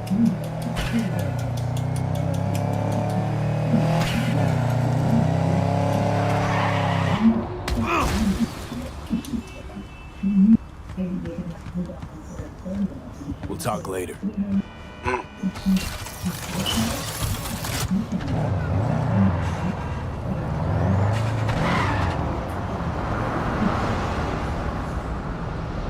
Damn. Not still not. It's not that bad. Still pretty good price. What game are you talking about? Oh no, he was talking about the SSD and .2. Oh yeah. I don't know when I'm getting a new SSD, but I do want to get one before next year. Hey, look. Oh yeah, baby. Yeah, I think I'm about to dig into this game real quick. Cause again, I think all I really have to do is just do the story, because I did every aspect of the side quest they gave me. I think there's some other side quests that may be open after, you know, I get farther in the story, but it's not a shitload of a lot. I spent like, bro, y'all gotta look at, like, I'm level 50. I'm level 50 and my street cred is also level 50. Like I'm up there, bro. I'll tell you what, Jay, once I get my PS5 Pro, I think later I'm gonna get me a 4 terabyte. I don't think this 2 terabytes gonna last me, because you know the games are getting huge, and I know GTA 6 is gonna be almost 300 gigabytes. Look at my fucking character. Yeah, I heard you. Yeah, let me see your character. Let me see your character again. I was looking at my screen. Oh shit, dude, he looks badass, bro. He is sick. Got the beard and everything. Yeah. Oh, he looks I was cool, on this bro. game. I really was on this game. I was on this game so much, man. I got bro, 2 the game is points. I ain't gonna lie, the game is addictive, man. It's so much. I really want to. I really gotta level up more. I want to do more. Damn, kind of slowed me down for playing my other games. When I was playing Cyberpunk, bro, I ain't thought about my other games as much. But I decided to take a break for a little while though from it, so because I got raids. I got people that I raid with on Final Fantasy 14 and also on Fantasy Star. And then sometimes I come back to play 33. You know, the expedition. So I still so I'm maxed out, but I still get skill point. I think I still get skill points, if I'm not mistaken, right? Do I still get skill points? Yeah, you do. After you max out. I think so. I hope so, cause I still want to like be really overpowered.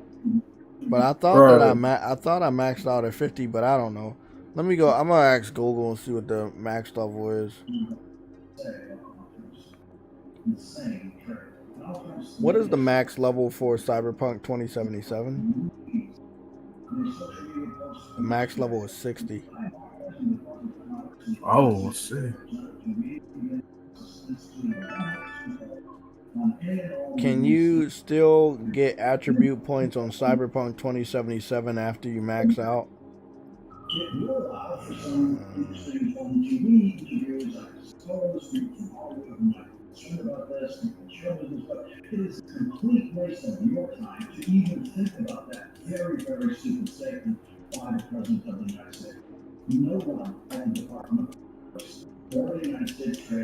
Oh, yo, that's not bad. $600. It's a little bit, but you know, a little bit there, but at least it's not 1,000. That's all I can say. So it's I a don't little. think they say you're not getting no more points after you max out at level 50. So I guess that's all I got. I'm trying to figure out where I put all my stuff at. I do, you know, one thing I hate about some games that they don't allow you to be like overpowered. Like I don't want to max out at 50. I want to max out like 200. Because the way I play, you know, I fought every enemy that he threw at me. I did all those side quests. So I just what I really want to do is just, you know, like you want like up to 200, yeah. Yep. That's what Final Fantasy 14 did. You know, Final Fantasy 14 you can go up to about over 90 to 100, and then the next game they're gonna have you go up to 110. The next expansion, I mean. Well, that's good. Hey, haven't I seen you here before? You know they upgrade the graphics on Final Fantasy 14, right? Yep. They upgraded it for the PS5 Pro and PS5. Mm-hmm. Yeah, my character on there is a human. I was an elf at some point, like a Elzen. I was like one of them, but I decided like to be like a human because they kind of like look better to me than the elves.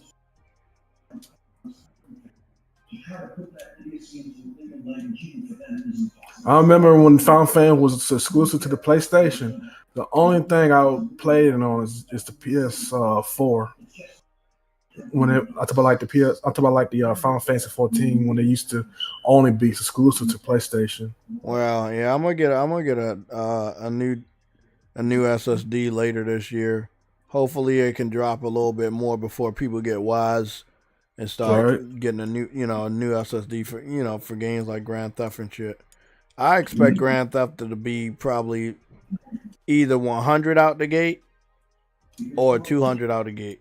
That's what I'm thinking. And I only say 100 because if they're working good with PlayStation to optimize the game for the compression technique for PlayStation 5, then we may not have a heavy penalty when it comes to, to the game. But other people, yeah, you probably it's gonna suck to be you. I'm thinking about buying this Samsung, the 1.4 terabyte. I'm thinking about buying it for the PlayStation 5 Pro. How much is it? It's almost about 300. I think it's 200 now. Whatever I pick up, I should need to be in $100 price range. I'm gonna be honest, man. Yeah. And I want to get a 4 terabyte. That's what I want to get. Another thing too, you gotta worry about is the speeds. I don't know. The speeds does anything like if you get like the highest speed SSD. Does it have any? You need the high speed. That's the only one that's gonna work with your PS5. Yeah.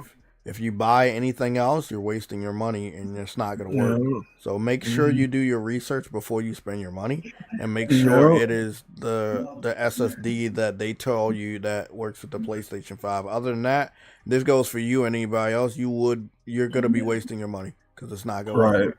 Gotta make sure you do your research.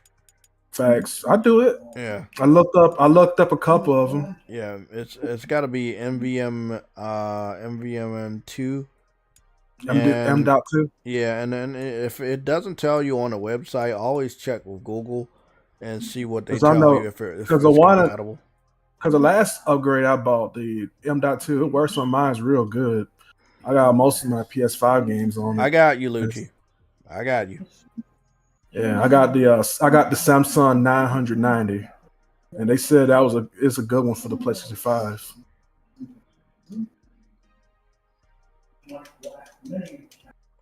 Okay, Brian, give me the floor real quick so I can let these guys listen to what Lucci sent me. So Lucci just sent me a new video, let's just play it. Well, Xbox, do you want to spend $80 for new games on a console that nobody wants? That seems a little bit insane, but it's actually what, Xbox have just dropped on us with their new global price hike. Take, for an example, the Series X. Why would you spend even more money on an Xbox now that the games will also be released on every other platform, especially when the Series X is now more expensive than a PS5 or a handheld PC. Perhaps the most price and value sensitive customers have already made the call not to go Xbox. Like everybody, they probably just saw the PS5 was going to be dominant, so they backed the winner, right? Which would make sense. Now, there's no point in producing a machine that you're going to be selling at a loss if you're not selling it in the first place. The whole business model with consoles, selling at a loss, being a loss leader, is you grow your store, right? And then you get the 30% of everything you sell on that store. With Xbox being small, there's just less of an incentive there for Microsoft. Do you want to spend $80 for new games on a... Big shout out to my boy Lucci. Thank you for the video. So this guy is basically saying there's no point in buying an Xbox. Big shout out to my boy Lucci, saying what we've already said before. I'm going to go check the rest of my DMs to see if there's anything else that you sent me. No, I think that's the only thing. Yeah. Shout out to Lucci. That, and no disrespect to you, but that video is pointless because myself and many other gamers have been saying this shit for years now.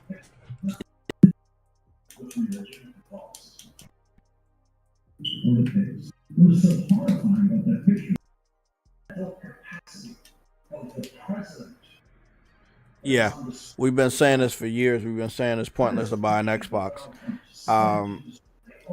Really, again, this was this whole thing. I'll keep blaming your boy Jeff Grubb, because this whole thing was more so about, can I time my price increase with the hype of Grand Theft Auto 6 and capitalize?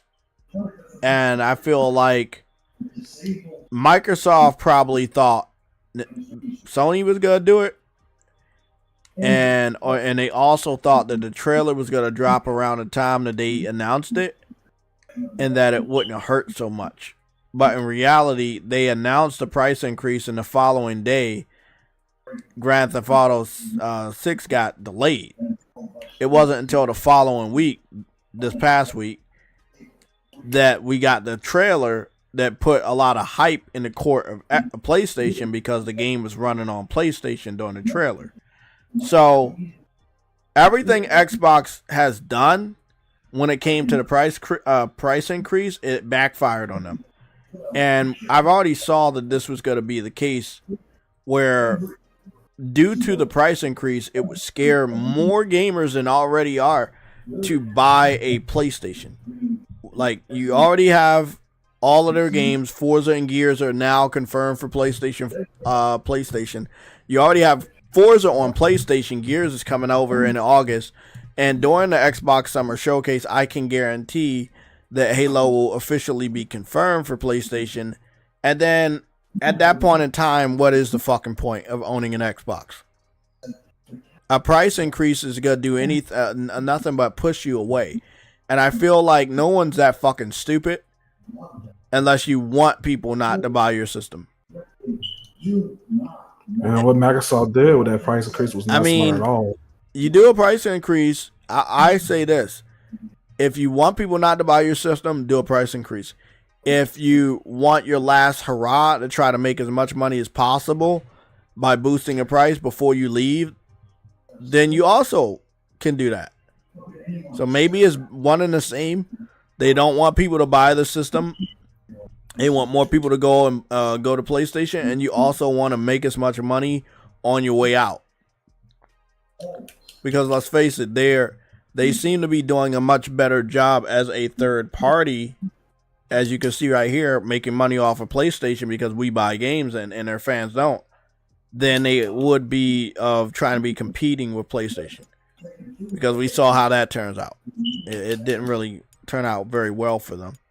So, nice video, but he really just said what we've all been saying the whole time. Especially in respects to the price increase. I've been saying that. I think we started out with with the Amazon bestsellers, and one of the reasons why PlayStation 5 is so far ahead is because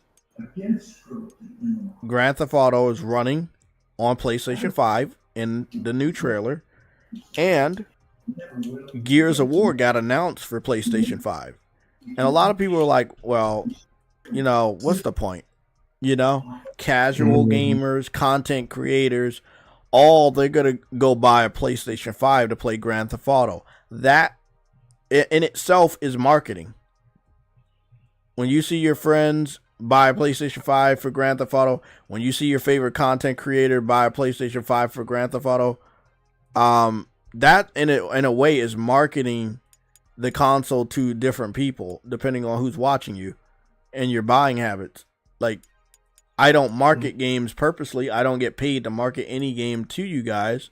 But when I play a game, some of you guys look at the game and you're like, wow, that's a fun game. Let me go buy it. And you end up going to buy the game. It's not my intention to market the game to you. It's my intention to show you what I'm playing. And then you like what I'm playing, and you end up buying the game.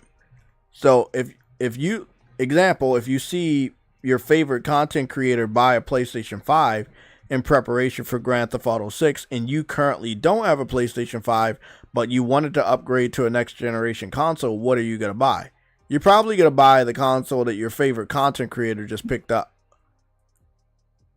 And that's what's going to happen. The price increase just turns people off. But people will all, you know, I feel like the price increase isn't as big a deal as we think it is, because people were already turned off by the Xbox. Like, people were severely turned off by Xbox a long time ago. So, there's so many content creators just telling us the obvious shit that we already know, but you know, it is what it is. Xbox is doing some random stuff, and I'm just wondering what they're gonna look like after a few years. I mean, yeah, I'm happy they're finally saying it out loud, Lucci. You know, thanks for sharing the video. I'm happy they're finally saying it out loud, but we've been saying this shit first for years. Me, Thrash, Sick Humor, J-Dub, hey, Jabari and Persona, like, we've been telling them this is what was gonna happen. Again, the price increase is bad, but it's not doing anything that wasn't already happening. Like, people didn't want to buy the Xbox at $500. They're not gonna buy it at $600 either. So, like, nobody wanted to buy the Xbox regardless of what price it was. And again, Grand Theft Auto 6 running on PS5 during the world famous trailer is a huge piece of marketing. It's a huge piece of marketing. Also, seeing that PS5. Let's go take a look at that trailer. And where's my Elgato? I want to go take a look at that trailer. Turn my music off too. Where in the Grand Theft Auto trailer you see the PlayStation 5 or PlayStation. Some people are claiming it's a PlayStation 6, but it's obviously some sort of a off-brand PlayStation game system in the Grand Theft Auto 6 trailer. Wait up. The Grand Theft Auto 6 trailer got 625,000 views on PlayStation. Helldivers, what did you do? Because Helldivers be doing big numbers. Helldivers got 772,000 views. And it was out a lot shorter. Yeah, bro, Helldivers is so fucking crazy. Helldivers got more views than Grand Theft Auto on the PlayStation YouTube channel. That's massive. My money's already ready for what's the damn game? Helldivers 2 this week when we get the new update with the swords and shit. I'm ready. I'm ready. I'm gonna be back on my Helldivers shit, man. I'm ready.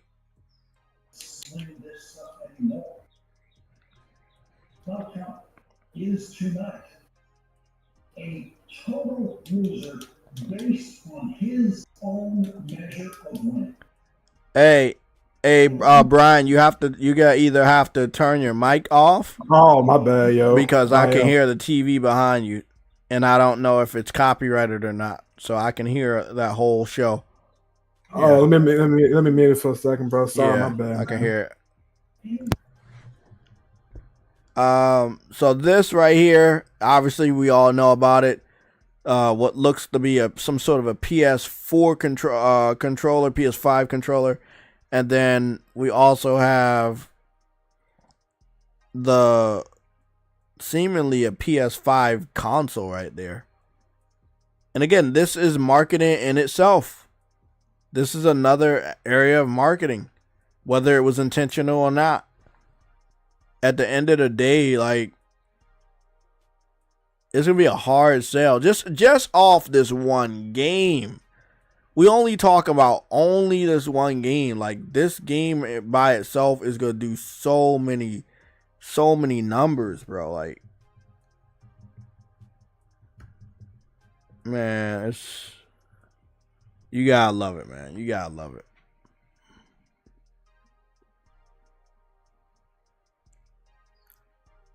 Yeah, the price increase made it worse, because even if you want to think about getting an Xbox, you won't, because the price is so fucking high. So no matter what you do, if you haven't gotten a new Xbox, once you look at the price, you're gonna immediately be turned off, and then you're gonna turn to the alternative in for your experience, and your alternative would probably be PlayStation. So if you're an Xbox One guy and you haven't got a new system for Grand Theft Auto, you're probably going to go to PS5, because it's too expensive for you to go to an Xbox console.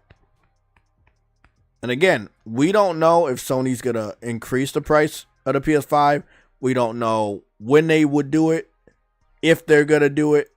But if I was you, there should not be a reason why you don't have a PS5. If you want one, you should have already got one. The console has been out for 5 years. If they go up in price, I don't want to hear you bitching, because you're snitching on yourself that you waited 5 years to join this generation. And that's fucking embarrassing. I don't care who you are. If you wanted this fucking system, you had 5 years to pick it up at the price. So if it goes up, I shouldn't be seeing anybody bitch, oh man, it went up. No, you should have already had it. You had 5 years to get the system. 5 years. And if you try to get the system next year, that would be 6 years. You had 6 years to buy the fucking system. You can't bitch that you can't find a PS5 to play Grand Theft Auto 6 in 2026 when you had 6 fucking years to buy a PlayStation 5. It's crazy, bro.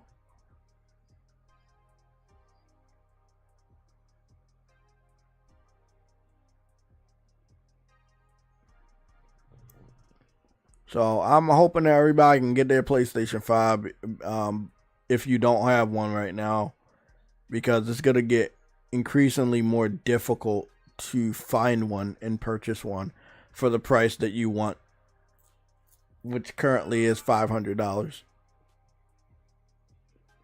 But the value of it is going to be raised. Why? Not because it should be, but because it's going to be the hottest item in the world. It's going to be the poster boy for Grand Theft Auto 6, which is going to be the most anticipated game in probably all of gaming history at this point in time. You're going to need a PS5 to play the best fucking game in the world, Grand Theft Auto 6. So, hey man, good luck if you don't have one. If you have one, you keep that shit clean. You know, vacuum that shit, wipe that shit down, make sure it lasts. You know, it'll be all right. Well, it is 5:31. We started a little bit late, so I'm about to get up out of here. Gonna go order me some food and chill for the rest of the day. I want to thank you guys for tuning in. If you haven't hit the like button, hit that like button before you go. And if you have not subscribed, You already know what to do. Hit the subscribe button and the notification button. So hopefully YouTube can do their part in notifying you when we have a new live stream or video.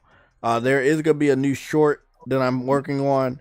I don't know what video it's going to be, but it's going to be of one of the games I'm playing right now. But, you know, if you ever wanted to hear my impression for Grand Theft Auto 6, Grand Theft Auto 6 is what Grand Theft Auto 6 should have been. It's a day one. It's going to be a banger. There's not going to be a single other game like it. It's going to be a cultural fucking juggernaut. Everybody that you know is going to play this game. Everybody you don't know is going to play this game. Facts. Whether they're musicians, whether they're athletes, whether they're Hollywood movie stars, they're all going to be playing this game and talking about this game. And there is going to be one major gaming console that you're going to see them play it on, and that's going to be the PS5. That's the end of the show. Thank you, Brian, for tuning in and being a part of our panel. Thank you, Henry, and also Warlock for having your discussion with me in the chat. Also, thanks to Lucci Sky for sending me that video.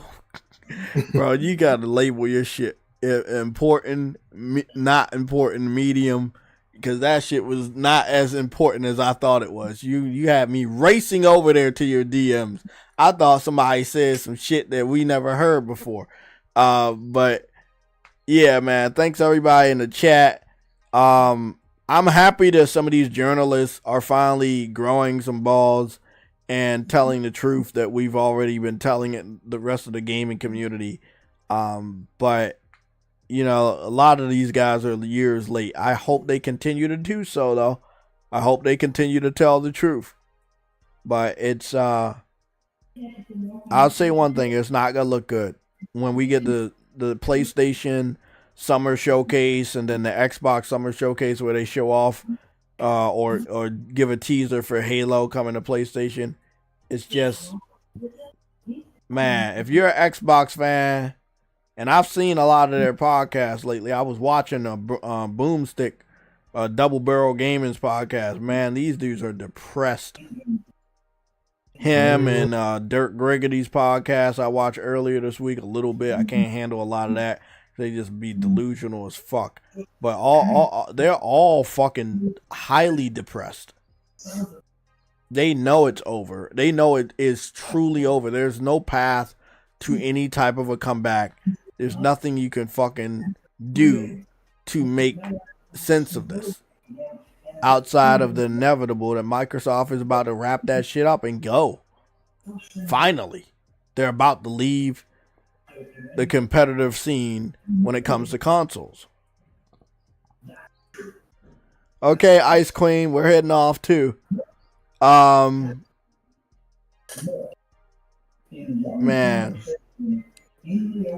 we got to be back here on Tuesday. I'm off of work on Tuesday, so we will be here Tuesday for the news and updates. I'll leave a thought with you guys like I did last Sunday.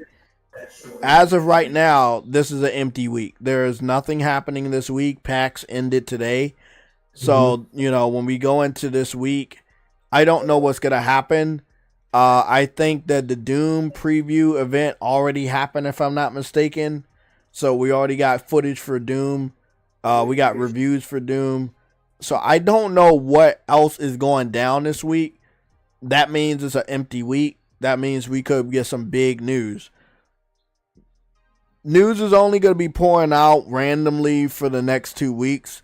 And then after 2 weeks, we're getting into the area where there's supposed to be a PlayStation Summer Showcase, the Summer Game Fest by Jeff Keighley, and then the Xbox Summer Games Showcase. So we got about 2 weeks of getting random news drops, and then we're not going to get that. They're just going to wrap it all up for these different showcases.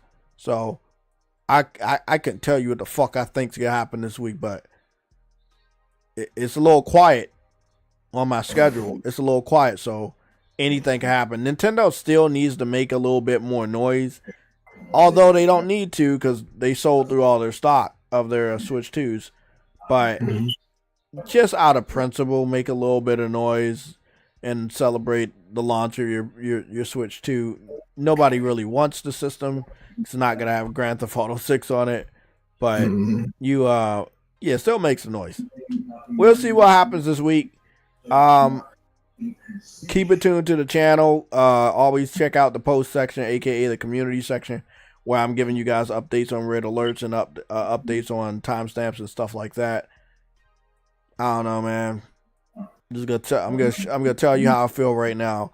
I feel that in some way, shape, or form, there's gonna be some sort of fucking red alert this week, and that we may have to do a red alert stream.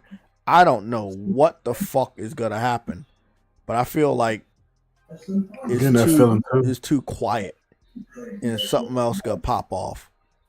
You know, with Grand Theft Auto 6 being shown off, other people are gonna want to flex their muscles to get that money from us before Grand Theft Auto gobbles up everything.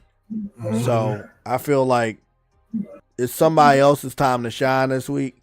I just don't know who the fuck it is, but I can feel that shit in my bones. Somebody is about to explode on the scene. Well, I'll see you guys this week for our news and updates. You guys take it easy. I'll be gaming as always. If you want to hit me up for any co-op or anything like that, let me know. On May 15th of this week, I will be playing a lot of Helldivers 2 with the new update, and especially new the new little war bond, aka the battle pass or whatever that shit is. I'm gonna be on that bitch. I want to get my sword. I want to get my fucking new fire grenade. I want to get all that shit, man. I am fucking ready.